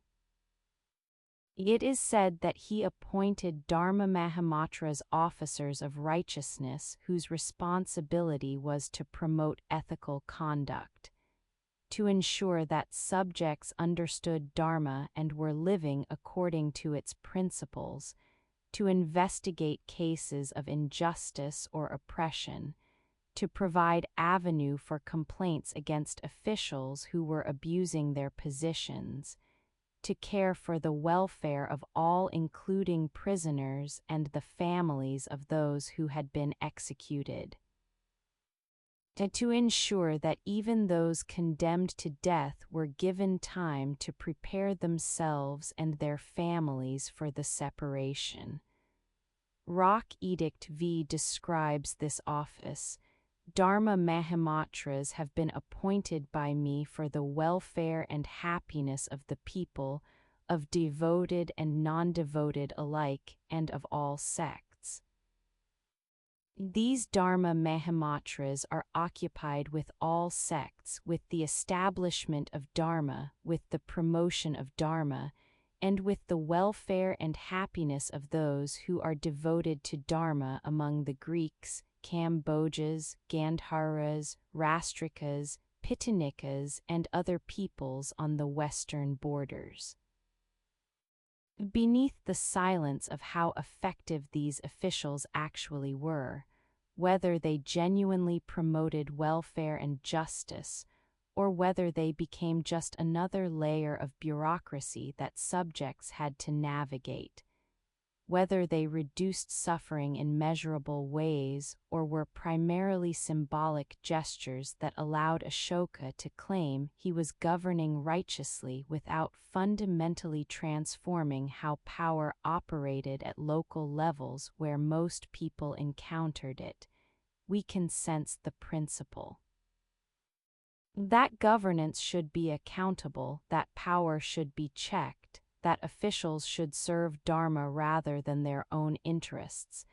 that there should be mechanisms for identifying and correcting injustice rather than simply assuming that imperial commands would be implemented as intended. The emperor who became servant still possessed enormous power, still made decisions that affected millions, still maintained authority that no subject could challenge without risking punishment. But the rhetoric changed, the self-presentation transformed, the way Ashoka spoke about his role and his responsibilities demonstrated recognition that power was burden and privilege simultaneously, that ruling was not primarily about exercising will, but about creating conditions where subjects could flourish, where dharma could spread, where suffering could be reduced through policies and institutions, and the emperor's own example of how power should be wielded. It is said that Ashoka undertook pilgrimages to Buddhist holy sites, that he visited Lumbini where the Buddha was born and Bodh Gaya where he achieved enlightenment and Sarnath where he delivered his first sermon, that he erected pillars at these locations to commemorate the Buddha and to demonstrate imperial patronage of the teaching, to show subjects that their emperor honored Dharma, that power acknowledged something higher than itself, that conquest had given way to reverence, dominance to devotion. The pilgrimages were both spiritual practice and political theater, both genuine expression of faith and demonstration of imperial values, both personal journey toward understanding and public performance of righteous kingship. Where memory fades into the question of what Ashoka actually felt during these journeys, whether his devotion was sincere or strategic or some complex mixture where sincere belief served strategic purposes and strategic performance deepened sincere belief, we cannot answer with confidence. But we know the effect. The emperor who visited holy sites in humility rather than in conquest, who bowed before relics rather than demanding that relics be brought to him, who made himself supplicant at shrines rather than making shrines subordinate to palace, this was revolutionary image of power, unprecedented example of how emperors could relate to religious authority. Beneath the silence of the specific prayers or reflections that Ashoka might have offered at these sites, we can imagine him contemplating the Buddha's life, reflecting on the parallels between the prince who renounced worldly power to seek enlightenment and the emperor who had achieved worldly power, but who was now trying to use it in service of Dharma rather than in service of mere expansion. The Buddha had been born to rule, had been raised in palace luxury, had been protected from knowledge of suffering until the famous encounters with old age and sickness and death had awakened him to reality that his privileged position had previously hidden from view. Ashoka's awakening had come differently not through being protected from suffering but through causing it, not through sheltered youth but through violent succession and brutal conquest, not through philosophical contemplation but through standing on battlefield at Kalinga and finally seeing what conquest actually meant, what price was paid by those who were conquered. What suffering was inflicted in the name of empire and security and the strategic imperatives that justified violence without ever having to look at the results of that violence, the bodies and the grief and the trauma that would echo through generations. Some voices only echo when we are ready to listen. And the emperor who became servant, who transformed from Ashoka the fierce to Ashoka the righteous, from conqueror to pilgrim, from lord to steward, speaks across centuries to anyone who wonders whether power can be gentle, whether the strong can serve rather than dominate, whether transformation is possible for those who have caused suffering and who wake one day to recognition of what they have done and who choose, despite the impossibility and the contradiction and the certainty that they cannot undo the past.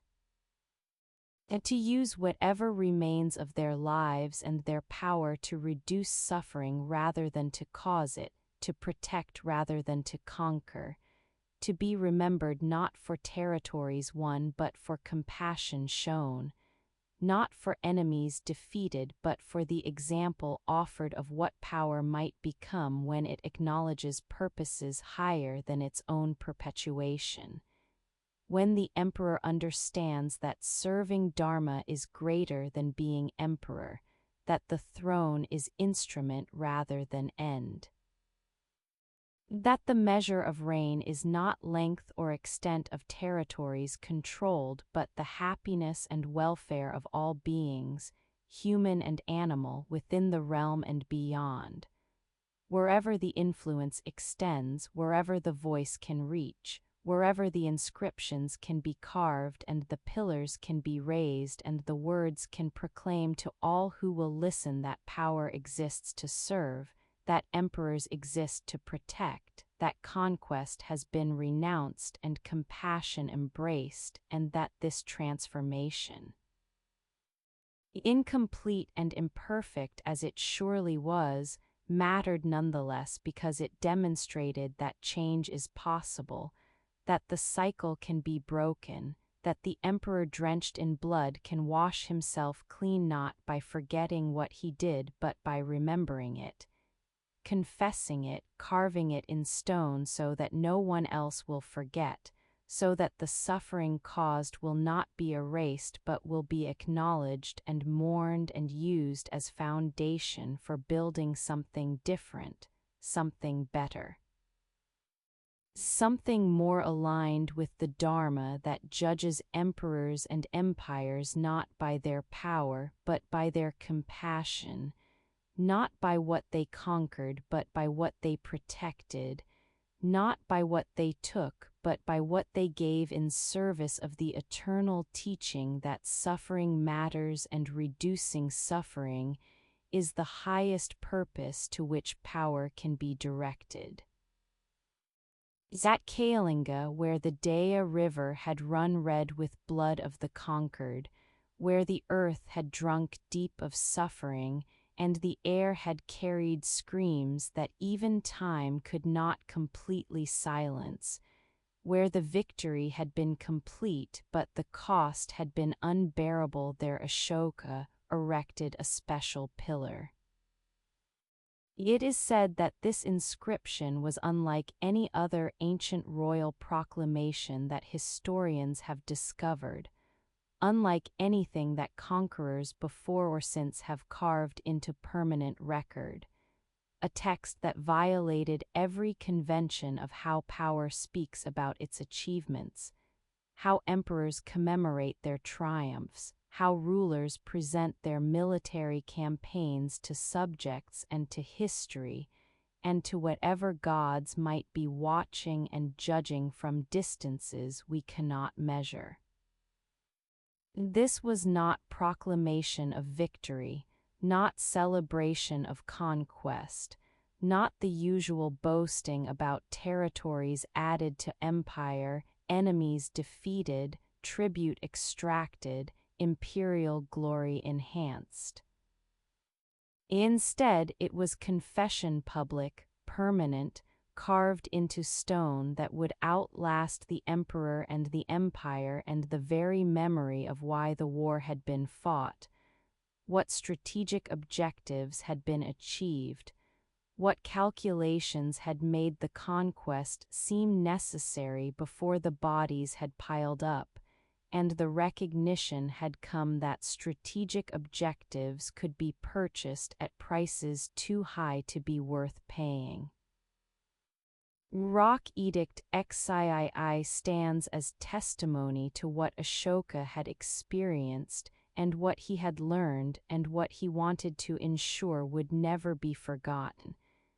Directly after the annexation of the Kalingas began the beloved of the gods' zealous protection of the Dharma, his love of Dharma, and his inculcation of Dharma. The beloved of the gods feels remorse now, for when an independent country is conquered, the slaughter, death and deportation of the people is extremely grievous to the beloved of the gods and weighs heavily on his mind. Beneath the silence of the specific location where this pillar stood, sources suggest it was erected at Dali near the battlefield, where soldiers and survivors and anyone passing through the region would encounter it, would be forced to confront the emperor's admission of what had been done. His expression of regret that came too late to save those who had died, but that might prevent future emperors from repeating the mistake, from believing that conquest justified itself, and from forgetting that beneath the strategic calculations and the imperial ambitions were actual human beings who suffered and died and grieved. The edict continues with remarkable honesty about the scale of suffering. Even those who are fortunate to have escaped, and whose love is undiminished for their friends, acquaintances, colleagues, and relatives, suffer from the misfortunes of their friends, acquaintances, colleagues, and relatives. This participation in suffering by all is grievous to the beloved of the gods. Where memory fades into the psychology of remorse, into the process through which someone moves from causing suffering to recognizing that suffering, from victory to regret, from justification to confession, we can only imagine what Ashoka felt as he composed these words or dictated them to scribes who must have been astonished at what they were being asked to carve into permanent record. The admission that conquest causes suffering seems obvious to us now, after centuries of moral philosophy and religious teaching, and the accumulated wisdom of ages that have recognized war's costs. But for ancient emperor to acknowledge this publicly, to carve it in stone where it would be read by subjects who might question why, if conquest was so grievous, it had been undertaken in the first place. This was unprecedented, revolutionary, the kind of moral honesty that power rarely displays because power usually protects itself through narratives that justify its exercise, that make violence seem necessary or beneficial, or at least unavoidable given the circumstances. It is said that the edict was meant specifically to address the people of Kalinga, to speak to those who had been conquered and who now lived under Mauryan rule, to acknowledge their suffering rather than denying it or minimizing it, or pretending that imperial conquest had been liberation rather than subjugation. The inscription admits that even 100th or 1,000th part of those who died or were killed or were deported during the conquest of Kalinga would be grievous to the emperor, that he recognizes the scale of what was done, that he is not hiding behind euphemisms or strategic language, but is confronting directly the reality of 100,000 killed and 150,000 deported and countless others affected by the violence. But the edict does more than express remorse, it also commits to different path, promises that the conquest of Kalinga would be the last conquest, that henceforth the only victories Ashoka would seek would be victories of Dharma. The beloved of the gods now thinks that even a person who wrongs him must be forgiven for wrongs that can be forgiven. The beloved of the gods seeks to induce even the forest peoples who have come under his dominion to adopt this way of life and this ideal. He reminds them, however, that he exercises the power to punish, despite his repentance, in order to induce them to desist from their crimes and escape execution.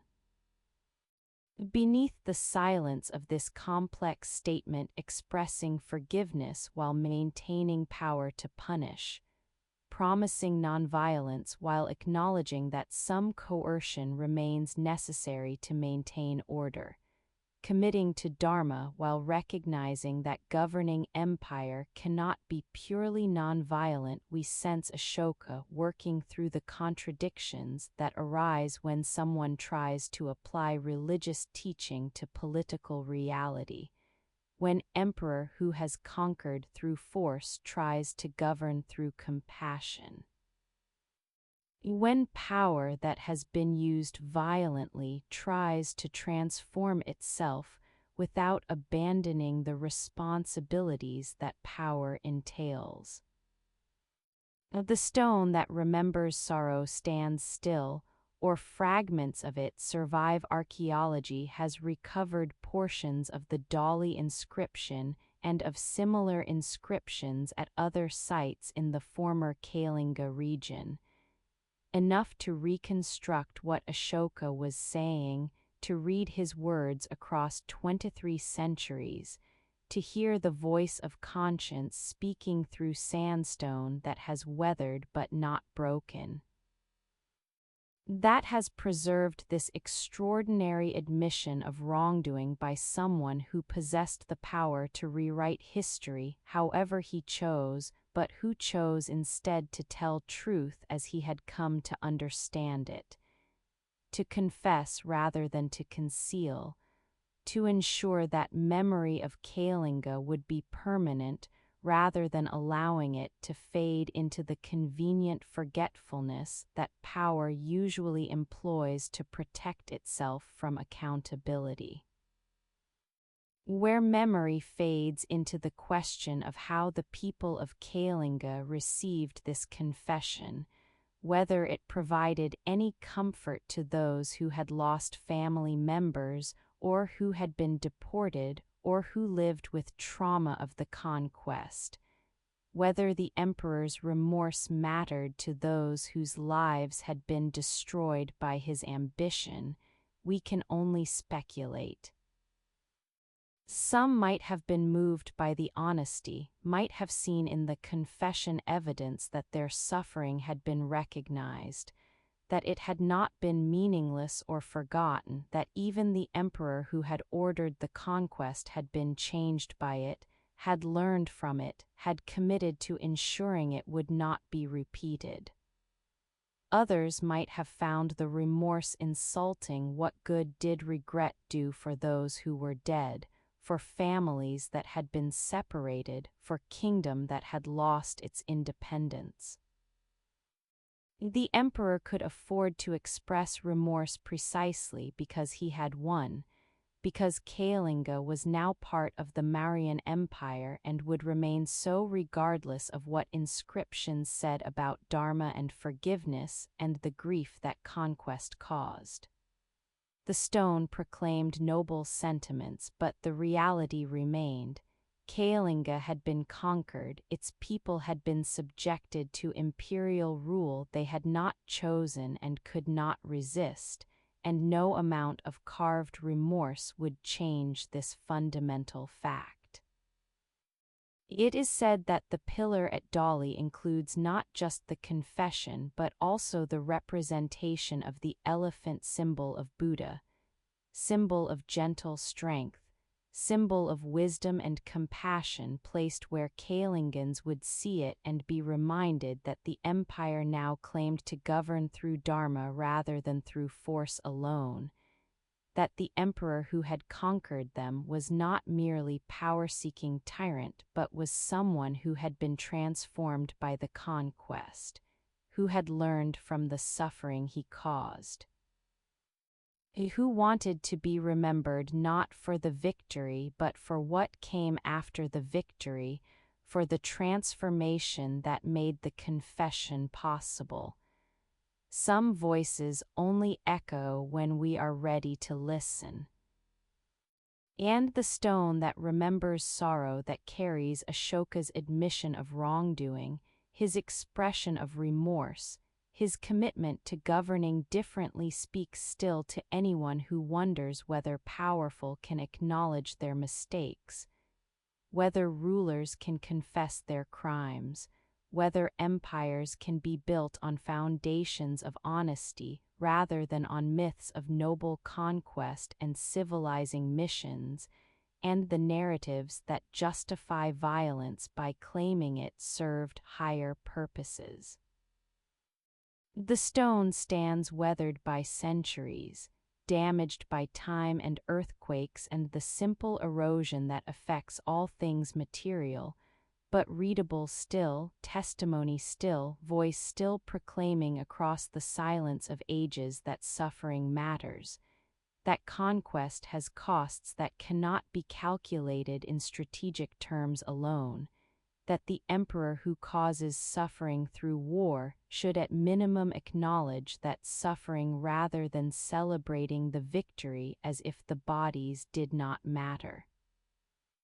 As if the dead were merely numbers justifying the glory, as if conquest could be remembered without remembering those who were conquered, those who died resisting, those who survived to live under rule they never chose and who deserved at least this recognition. That what happened to them was wrong, that the emperor knows it was wrong, that the stone will remember their sorrow even when everyone who experienced it has died and been forgotten, even when Kalinga itself is archaeological site rather than living kingdom, even when the only voices that remain are carved in stone and speaking to futures that cannot answer but that can listen, that can hear what Ashoka was trying to say. That can learn from the confession what centuries of triumphal narratives refuse to teach, that power should be accountable, that violence has consequences that matter morally and not just strategically, that the stone which remembers sorrow is more valuable testimony than all the monuments to victory that emperors usually erect, more honest witness than all the inscriptions that proclaim glory without acknowledging cost, more worthy of preservation and study and the careful listening that we owe to voices that speak uncomfortable truths, that refuse the comfortable lies, that insist that we remember what power wants us to forget. That conquest causes suffering, that suffering matters, that the stone remembers even when we would rather it did not. In Buddhist symbolism, the Dharma wheel represents the teaching, the turning that sets in motion the path from ignorance to enlightenment, the revolution that transforms understanding and thereby transforms the world not through violence but through wisdom, not through conquest but through the patient application of insight to the problem of suffering, not through dominating others but through liberating oneself and thereby creating possibility that others might be liberated as well. It is said that when the Buddha delivered his first sermon at Sarnath, when he taught the Four Noble Truths and the Eightfold Path to the 5 ascetics who had been his companions during his years of extreme self-mortification, the event was described as turning the wheel of Dharma, setting in motion something that would continue turning, gathering momentum, spreading outward in ripples that would eventually reach far beyond the deer park where the teaching was first spoken. Ashoka adopted this symbol, placed it on his pillars and his coins,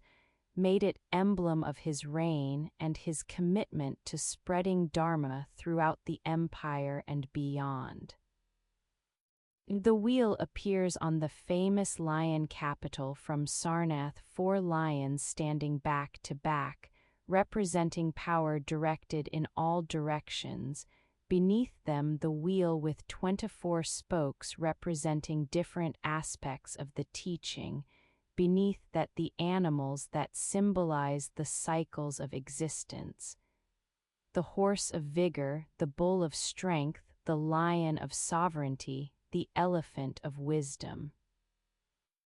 Beneath the silence of the wheel's design, its precise measurements and proportions that give it aesthetic perfection and symbolic weight simultaneously,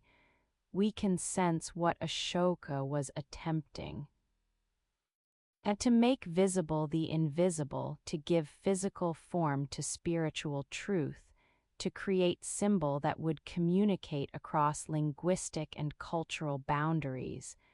that would be recognized by anyone who saw it as representing something sacred, something worth attending to, something that spoke to universal human concerns about suffering and its ending. But the wheel also represented something more political, more this-worldly than purely spiritual symbolism might suggest.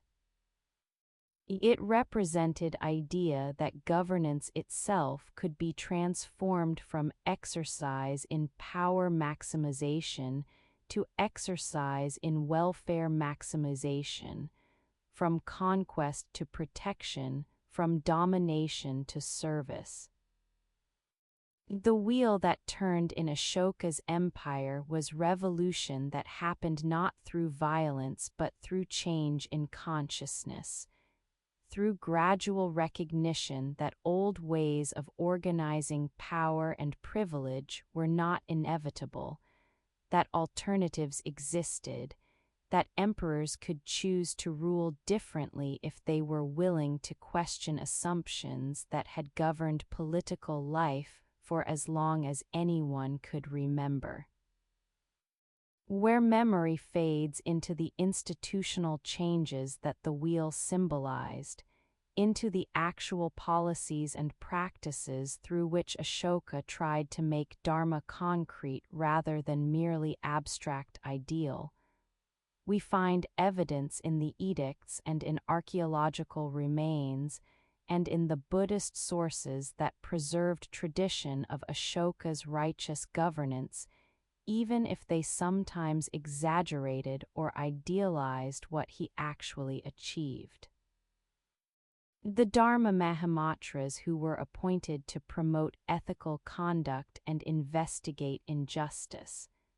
the hospitals for humans and animals, the trees planted along roads to provide shade, the wells dug to provide water, the rest houses built to shelter travelers, the protected forests where hunting was banned, the reduced use of animals in royal kitchens, the expression of tolerance for all religious traditions, the commitment to govern through persuasion rather than through force alone.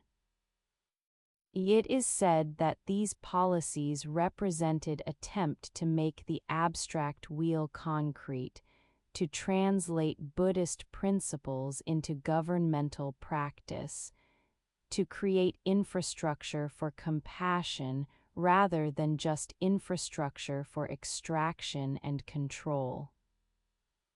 Whether the policies succeeded in transforming the empire as thoroughly as the edicts proclaimed, whether they actually reduced suffering in measurable ways, whether they created precedent that influenced later Indian rulers, or whether they were an anomaly that disappeared with Ashoka's death, these questions cannot be answered with certainty from the fragmentary evidence we possess. But we know that the attempt was made, that Ashoka used imperial resources not just to build monuments or wage wars, but to create welfare institutions, that he proclaimed values that challenged conventional assumptions about what empires were for and how power should be used, that he carved into permanent record commitments that made him accountable, or at least made his hypocrisy visible if he failed to honor those commitments. Beneath the silence of the resistance that these changes must have provoked, of the factions that would have opposed the new direction, we can imagine tensions between old guard who had built their positions on military values and conquest and the extraction of resources from conquered territories, and the new officials who were appointed to promote Dharma and who had different priorities, different measures of success, different understanding of what imperial service meant. The Brahmins whose ritual authority was questioned by emperor who elevated Buddhist monks and who proclaimed that ethical conduct mattered more than proper performance of sacrifices. The generals whose martial values were challenged by teaching of nonviolence, who had been trained to see conquest as glory, and who were now being told that conquest caused suffering that should be avoided.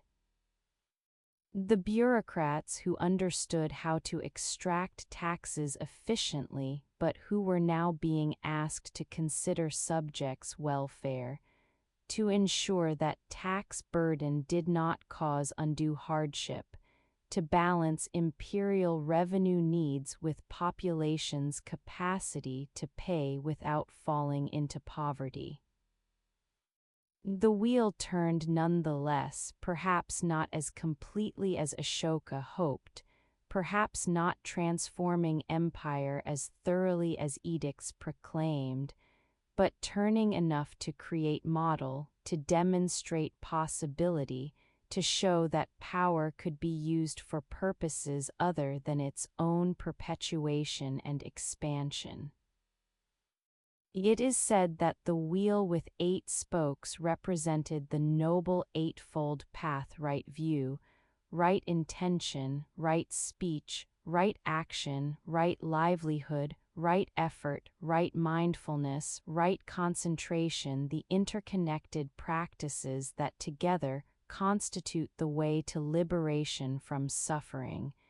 the path that applies to individuals but that Ashoka was attempting to apply to governance. To institutionalize through policy and law and the example that emperor set for subjects who watched what he did and who learned from his actions perhaps more than from his words. Right view, understanding that suffering exists and has causes and can be ended. Right intention, cultivating compassion and renouncing hatred and ill will. Right speech, speaking truthfully and helpfully, avoiding lies and harsh words. Right action, abstaining from killing and stealing and sexual misconduct. Right livelihood, earning living in ways that do not cause harm. Right effort, cultivating wholesome states of mind and abandoning unwholesome ones. Right mindfulness, maintaining awareness of body and feelings and mental states and how they arise and pass away. Right concentration, developing meditative absorption that leads to wisdom and liberation. Where memory fades into the question of how these practices could be applied to imperial governance, how emperor could practice right livelihood when his livelihood was ruling empire, how right action could be maintained when governance required some coercion and punishment and the exercise of force, we find Ashoka wrestling with contradictions that have no easy resolution, that require constant balancing and adjustment and recognition that perfection is impossible, but improvement is always possible. That the direction matters even when the destination cannot be fully reached. Some voices only echo when we are ready to listen. And the wheel that turned in Ashoka's empire, setting in motion changes that were incomplete and imperfect but real nonetheless, demonstrating that governance could serve purposes beyond mere power, creating precedent for how Buddhist principles might be applied to political reality. That wheel whispers still in the silence where empires have fallen and the pillars remain, carrying their Dharma wheels carved in stone, proclaiming that the revolution happened, that the turning occurred. That for brief moment in ancient India an emperor tried to govern according to teaching rather than according to mere expediency, tried to make compassion concrete through policy and institution, tried to transform what it meant to be emperor from conqueror to servant, from dominator to protector, from the one who causes suffering to the one who reduces it. The wheel turns whether we acknowledge it or not, whether we align ourselves with its motion or resist it in futile attempt to stop what cannot be stopped,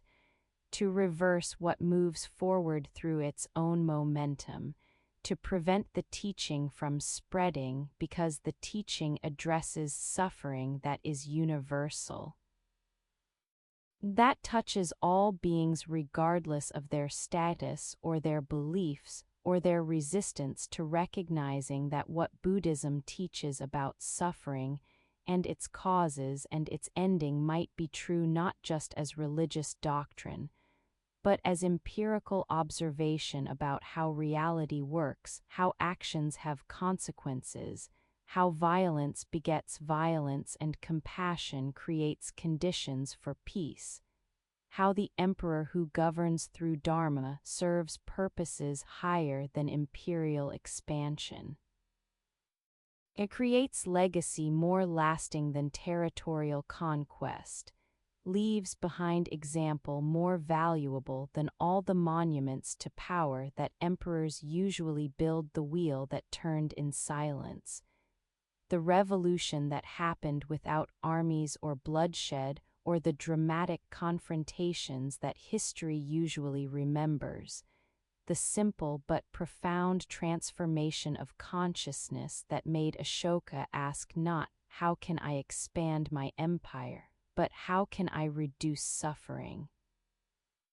Not "How can I defeat my enemies?" but "How can I serve all beings?" Not "How will I be remembered for my conquests?" but "How can I use power compassionately?" And in asking these questions, in attempting to answer them through policy and edict and the example of his own transformation, he set the wheel turning, started the revolution that continues still wherever people wonder whether power can be gentle, whether empires can be just, whether the stone that carries Dharma wheels speaks truth worth hearing, worth attempting to live by, worth carving into our own lives and our own institutions and our own attempts to govern ourselves and each other with the wisdom and compassion that the wheel represents, that the teaching offers, that Ashoka tried to embody even knowing he would fail, even recognizing the contradictions, even understanding that the wheel turns in silence patiently. Indifferent to whether any particular emperor or empire honors its motion or resists its inexorable revolution toward the ending of suffering that is the teaching's promise, the wheel's destination, the silence toward which all things are turning whether we know it or not. Within decades of Ashoka's death, which sources place around 232 BCE, though the exact date is uncertain, the Mauryan Empire began to fragment. It is said that his successors lacked his vision or his commitment to Dharma, that they returned to more traditional models of kingship where power was its own justification, where expansion resumed, where conquest was again celebrated rather than regretted, where the experiment in righteous governance was abandoned as impractical or impossible, or simply as the idiosyncratic preference of one unusual emperor who should not be taken as model for how empires normally functioned or should function. The sources tell us little about what happened during the reigns that followed Ashoka's, about whether his sons or grandsons tried to maintain his policies or whether they explicitly rejected them. About what subjects thought when the Dharma Mahamatras disappeared, or when the protections for animals were no longer enforced, or when the rhetoric of compassion gave way to the more familiar language of power and conquest, and the strategic calculations that empires make when they are not constrained by moral commitments that seem to interfere with effective governance. By 185 BCE, less than 50 years after Ashoka's death, the Mauryan dynasty was overthrown by one of its own generals, Pushyamitra Shunga, who established new dynasty and who, according to Buddhist sources that may be biased or exaggerated, persecuted Buddhism and destroyed monasteries and reversed the policies that Ashoka had implemented. Whether the persecution was as extensive as these sources claim is debatable, but the symbolism is clear. The new rulers did not feel bound by Ashoka's commitments, did not see his reign as establishing precedent they were obligated to follow, felt free to govern according to their own values and priorities without regard for the Dharma that Ashoka had proclaimed should guide all rulers. Beneath the silence of the decades when Mauryan power declined and the empire fragmented into smaller kingdoms, when the central administration that had held the vast territories together dissolved and regional powers asserted independence, we can sense the usual pattern of empires. They rise through conquest and military genius and the consolidation of power in hands of capable rulers. They maintain themselves through bureaucracy and infrastructure and the careful management of resources and loyalties. And they fall when succession fails or when external pressures become too great or when internal contradictions that were always present but were previously managed become unmanageable, and the system that seemed so solid, so permanent, so inevitable suddenly proves to be fragile. Temporary, dependent on circumstances that can change in ways that make all previous assumptions obsolete. The pillars that Ashoka had raised stood forgotten or were appropriated by later rulers who ground off his inscriptions and replaced them with their own, who destroyed the evidence of what had been attempted because it challenged their own approaches to power, because it suggested that there might be better ways to govern than the ways they had chosen, because the stone that proclaimed dharma and remorse and compassion was inconvenient testimony to possibilities they preferred to ignore or deny. It is said that some pillars were buried, covered by shifting earth or by the construction of later buildings, hidden beneath the accumulation of centuries until archaeologists would rediscover them in the 19th and 20th centuries, and would excavate them and decipher their inscriptions and bring Ashoka back from obscurity into historical consciousness.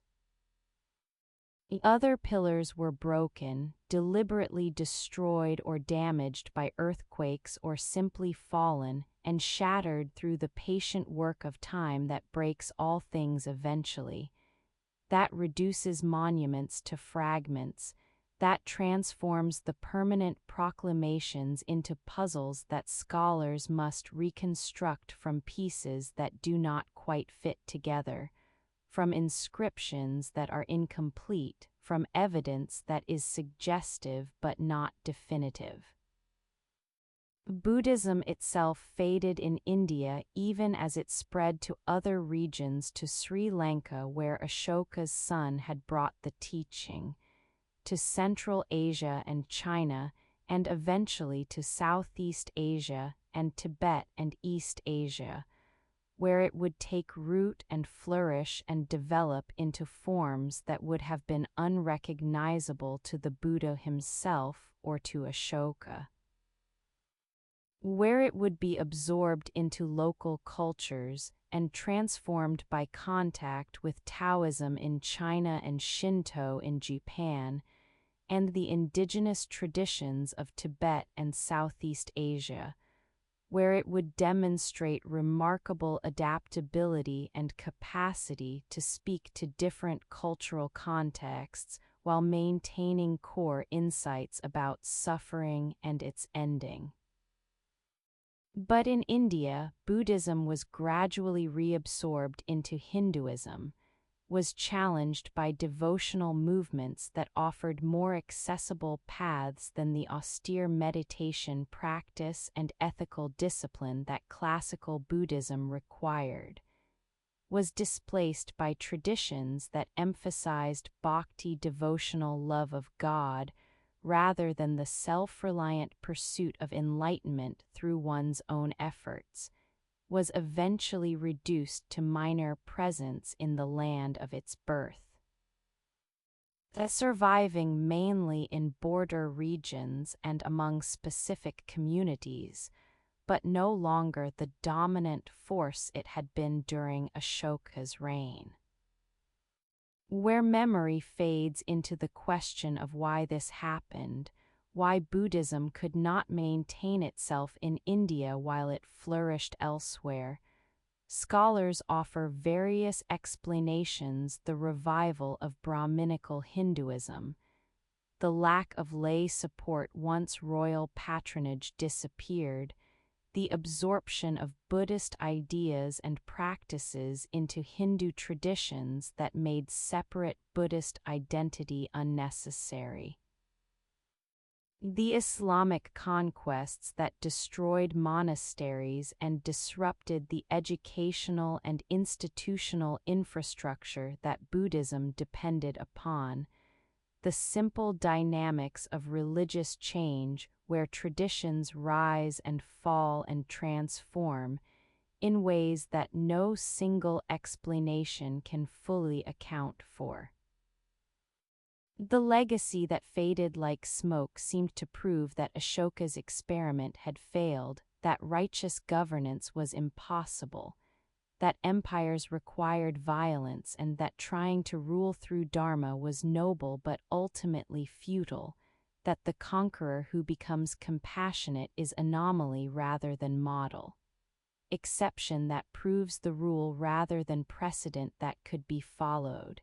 demonstration of what happens when emperors try to apply religious teaching to political reality and discover that the two are incompatible. That power cannot be wielded gently, that governance requires coercion, that the stone inscriptions proclaiming compassion were beautiful sentiments that could not survive contact with the hard realities of maintaining order and security,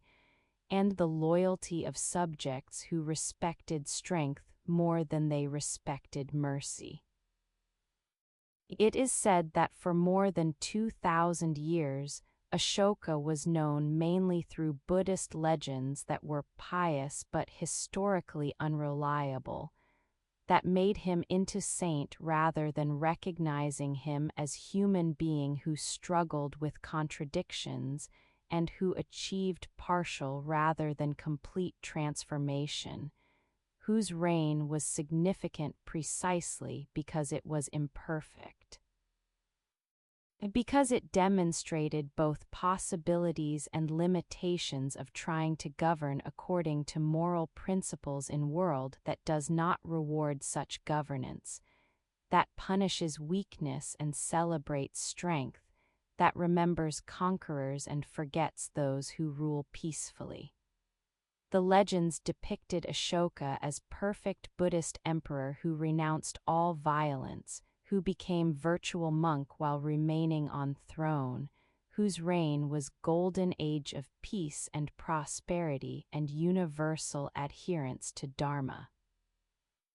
The reality was more complicated, more interesting, more relevant precisely because it was imperfect emperor who proclaimed non-violence but who could not fully implement it,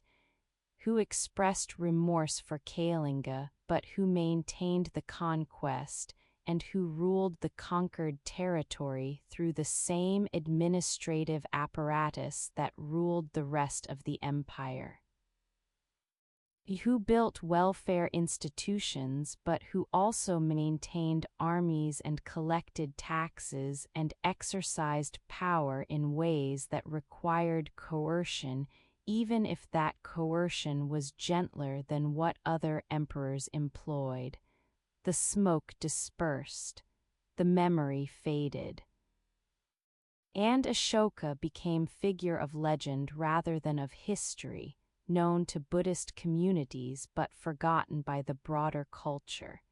His pillars standing but unread, his inscriptions weathered and illegible, his name preserved in religious texts but not in the historical consciousness of India or of the world that had inherited so much from Indian civilization, but that did not know about the emperor who had tried to govern according to Dharma, who had confessed imperial crimes in stone, who had demonstrated that transformation was possible even for those who had caused suffering on enormous scale. Some voices only echo when we are ready to listen. And for 2 millennia the world was not ready to listen to what Ashoka had attempted, what his reign represented, what his transformation from conqueror to servant of Dharma might teach about power and its uses, about empire and its moral dimensions, about the possibility that rulers could acknowledge their mistakes and govern differently as result of that acknowledgement. The legacy faded like smoke dispersed into the atmosphere, became invisible even while remaining present in some sense, in the molecules that had been smoke and that were now distributed so widely that they could no longer be seen as smoke, as distinct entity, as legacy that mattered. But smoke can be gathered again, can be made visible again through the right conditions, through the patient work of those who seek what has been lost, who believe that what has been forgotten might be worth remembering, who understand that sometimes the most important voices are the ones that were silenced or ignored or simply overlooked because they spoke truths that their ages were not ready to hear, that challenged assumptions too fundamental to be questioned, that suggested alternatives too radical to be taken seriously when they were first offered, but that become relevant again when circumstances change, when new generations ask new questions, when the smoke that faded begins to gather again into forms that can be seen, that can be studied, that can teach us what we need to learn if only we are willing to listen to voices from dust, from stone. And from the silence where Ashoka waited for 2,000 years before someone finally deciphered the inscriptions and brought him back from legend into history, from smoke into substance, from the fading into the eternal present where all the past lives simultaneously with the future. where what has been forgotten can be remembered, where the legacy that seemed to have disappeared completely proves to have been there all along, waiting, patient as the stone that carries it, silent as the Dharma that it proclaims.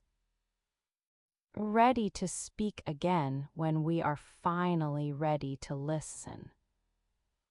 In 1837, when British colonial officer named James Prinsep succeeded in deciphering the Brahmi script that appeared on numerous ancient pillars and rock faces throughout India, when the marks that had been visible for centuries but incomprehensible suddenly became readable again, when the code was broken and the message could finally be understood by those who had been looking at it without seeing it for generations in that moment, Ashoka returned from obscurity. It is said that the decipherment was breakthrough comparable to the Rosetta Stone's translation, that it unlocked vast corpus of ancient Indian epigraphy, that it allowed historians to reconstruct period of Indian history about which they had known very little, and most importantly, that it revealed existence of emperor whose reign had been forgotten except in Buddhist texts that were dismissed as unreliable legend rather than as preserving kernel of historical truth. The inscriptions spoke of king who called himself beloved of the gods, or he who is of gentle visage, who proclaimed Dharma and expressed remorse for conquest, who described policies of welfare and tolerance and compassion that seemed almost impossible to believe, that challenged everything that historians thought they knew about ancient empires and how they functioned. That suggested there had been ruler who governed according to moral principles, rather than according to mere strategic calculation and power maximization. Beneath the silence of the centuries when these inscriptions had been visible but unreadable, standing in plain sight but speaking to no one because no one possessed the key to unlock their meaning, we can sense the irony. That Ashoka had carved his words in stone precisely to make them permanent, to ensure they would outlast his lifetime and his empire, to speak to future generations about what he had learned and what he was attempting, and yet those words had been mute for 2 millennia, present but inaccessible, testimony without audience, voice without ears to hear it. Until finally someone developed the tools necessary to read what had been written so long ago in language and script that had been forgotten when the empires that used them fell, and were replaced by others with different languages and different scripts and different concerns. The rediscovery changed how India understood its own past. It is said that when Indian nationalism was developing in response to British colonial rule, when Indians were seeking resources in their own history and culture that could provide foundation for national identity, and for resistance to foreign domination, Ashoka became crucial figure, the emperor who had ruled according to Dharma, who had united the subcontinent not through conquest alone but through ethical governance, who represented indigenous tradition of righteous kingship that could serve as model for modern Indian state once independence was achieved, where memory fades into the political uses to which Ashoka's legacy was put, into the ways his reign was invoked by different factions with different visions of what India should become,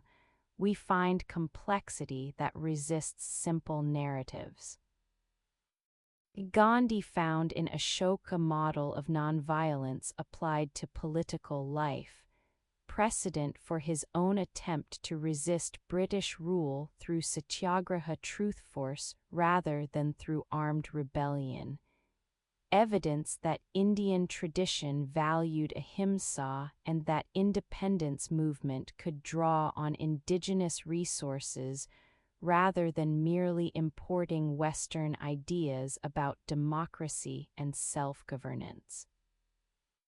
Nehru and the founders of independent India made Ashoka's lion capital the national emblem, placed his Dharma wheel on the flag, invoked his reign as precedent for secular state that would respect all religions, that would promote welfare of all citizens, that would govern through law rather than through arbitrary power,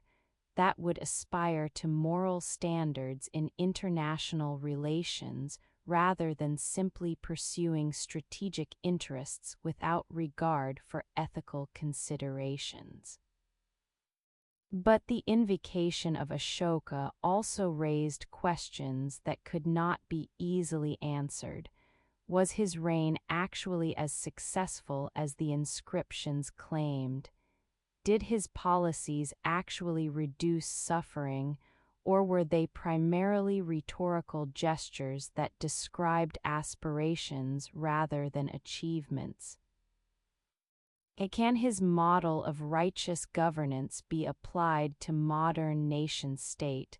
or was it dependent on specific historical circumstances, the personal transformation of one emperor, the support of Buddhist institutions, the Mauryan administrative capacity that cannot be replicated? It is said that the Ashoka chakra, the wheel with 24 spokes that appears on the Indian flag, represents the hours of the day, suggesting that Dharma should govern constantly, that ethical principles should guide action in all times and circumstances, that the revolution that Ashoka started should continue, that the wheel should keep turning. But the flag also provoked controversy. Some argued that Buddhist symbol was inappropriate for secular state that included many religions, that using Ashoka's wheel privileged Buddhism over other traditions,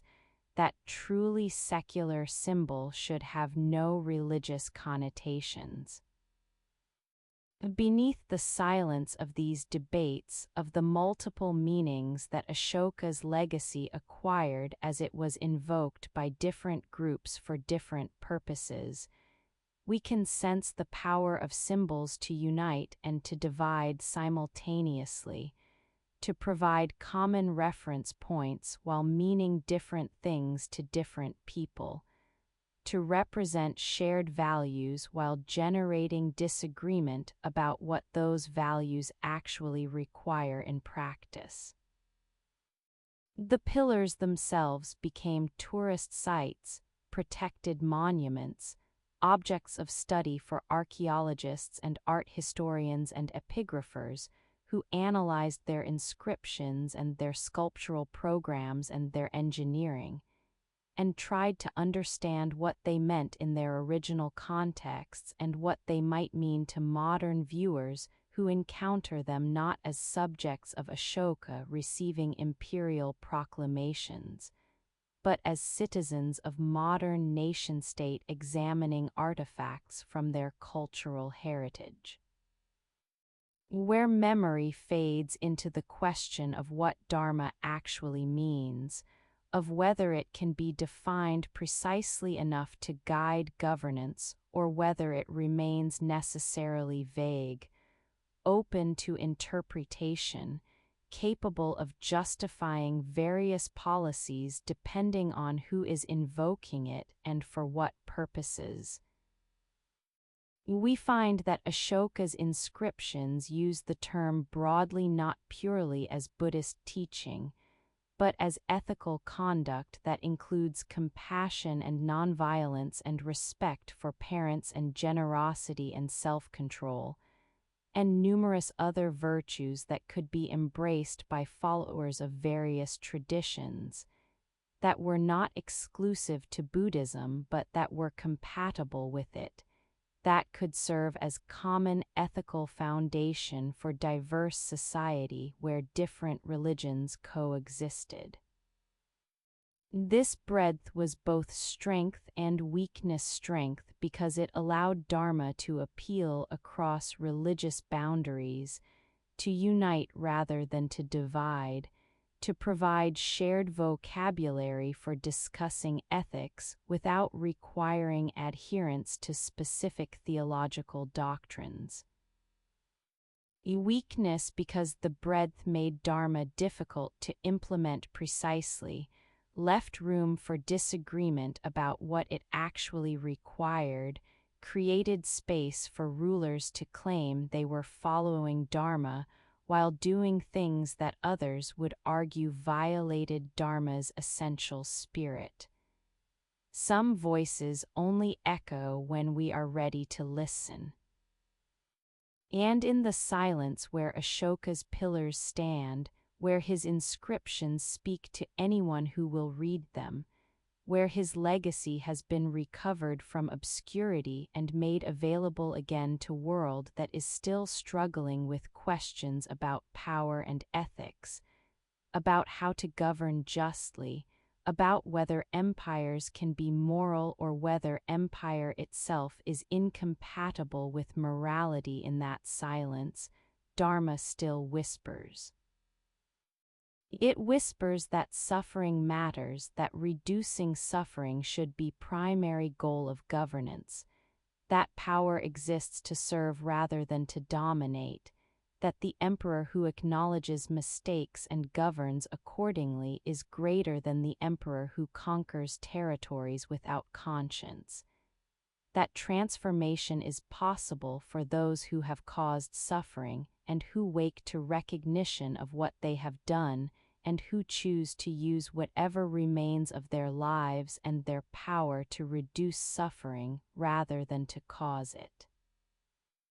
It whispers that the stone which carries these messages will outlast the empires that carved them, that the voice of Dharma is patient, that it speaks across centuries to anyone willing to listen, that it waits in silence for the moment when its message will be heard, when circumstances will make people ready to receive what they were not ready to receive before, when the questions we ask will finally align with the answers that have been there all along, carved in stone, waiting, speaking, carrying their truth forward through time. The pillars stand still, some in original locations, some moved to museums, some protected by fences and tourist infrastructure, some still standing in fields where farmers work around them, where children play near them, where life continues in ordinary rhythms while the stone stands extraordinary, testimony to what was attempted, what was achieved, what was lost, and what endures. The lion capital from Sarnath, now India's national emblem, appears on currency and official documents, on government buildings and military insignia, carries Ashoka's legacy into every transaction and every bureaucratic proceeding, makes his vision part of everyday life for millions who may not know his full story but who encounter his symbol constantly, who live in nation-state that claims him as founding father even though he lived 2 millennia before that state existed,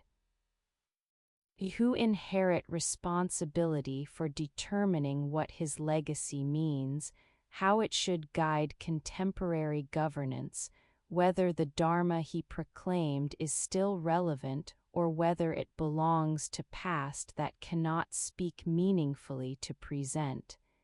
Perhaps it was never meant to provide all the answers.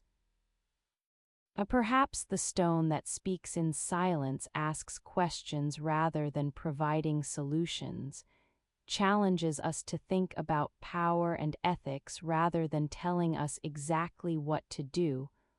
offers example that is imperfect and therefore useful precisely because it is imperfect, because it shows us emperor who tried and partly failed and partly succeeded and who left behind record of the attempt, testimony that transformation is possible even if complete transformation is impossible. That the direction matters even if the destination cannot be fully reached. In the silence where Dharma still whispers in the spaces between the carved letters and the weathered stone,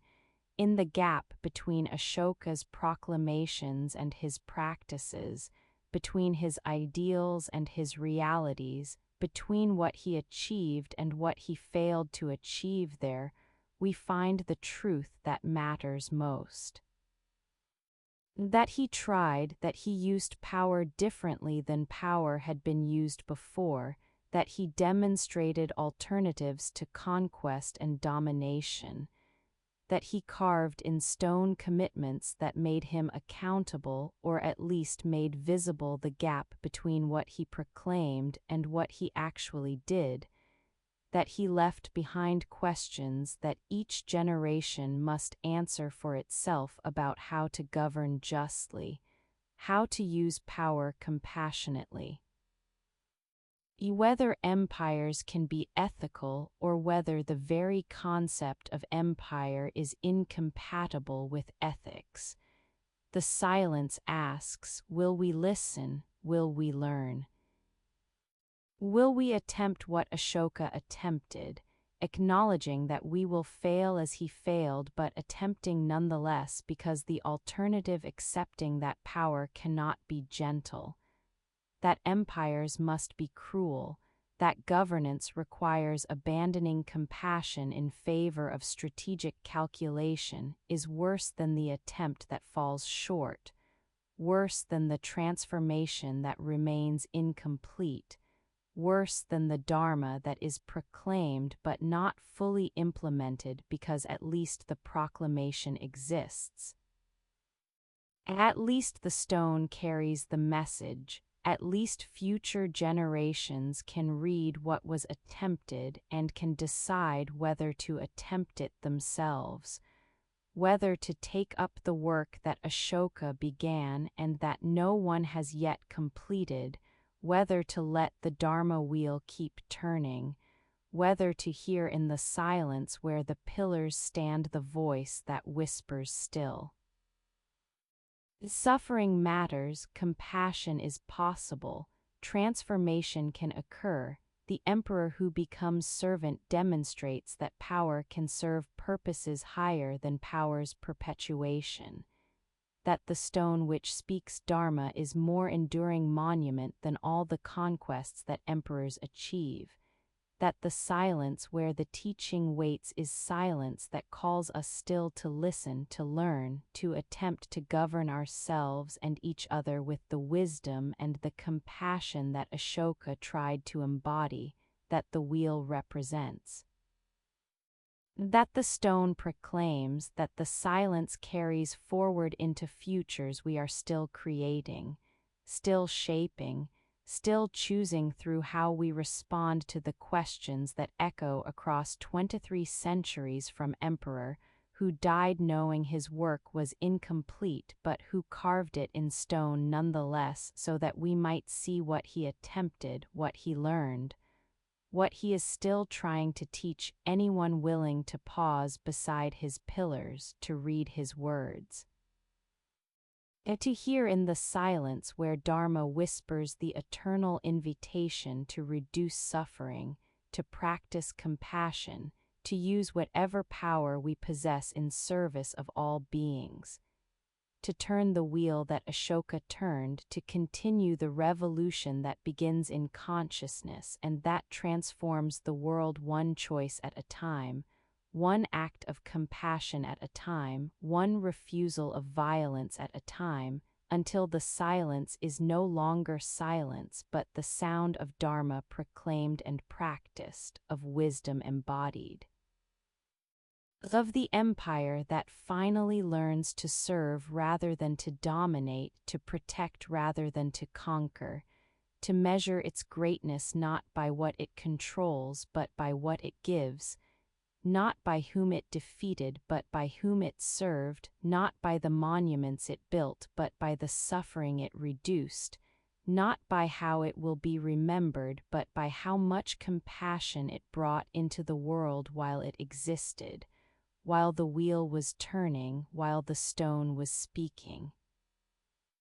While the silence was teaching those willing to listen that another way is possible, that Ashoka showed us the path, that the Dharma is waiting, that the revolution continues, that the voice whispers still. Try, attempt, transform, use power compassionately.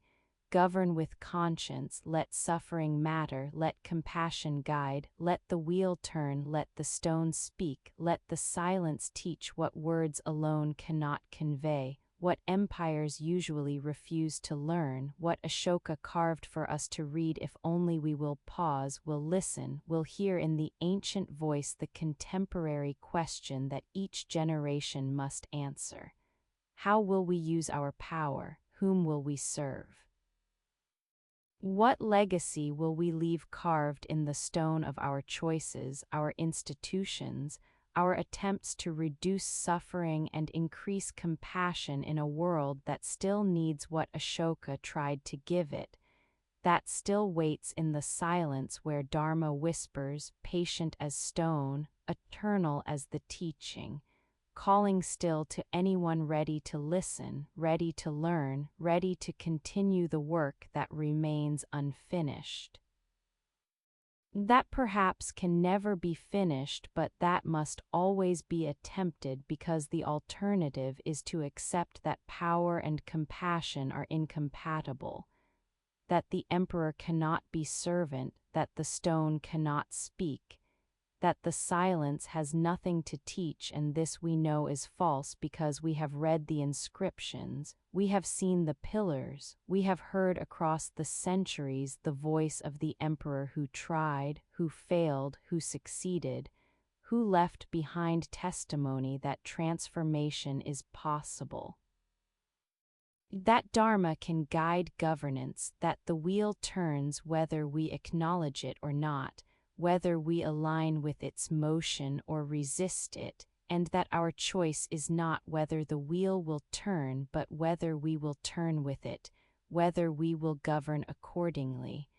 whether we will hear in Ashoka's voice the call to something higher than empire, something deeper than power, something more lasting than conquest. The Dharma that reduces suffering, the compassion that transforms violence, the wisdom that knows all beings are connected and that harming others is harming ourselves,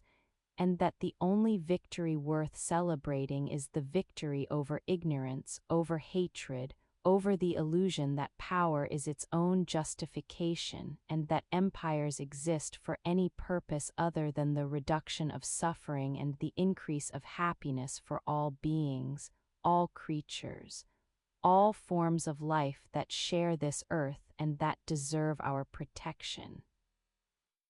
Our service, our compassion embodied in stone and policy, and the daily choices through which we create the world we inhabit and bequeath the legacy we leave to those who will stand beside our monuments, will read our inscriptions, will judge us by the Dharma we proclaimed and the Dharma we practiced and the gap between them as we judge Ashoka, as the silence teaches, as the stone speaks, as the wheel turns still.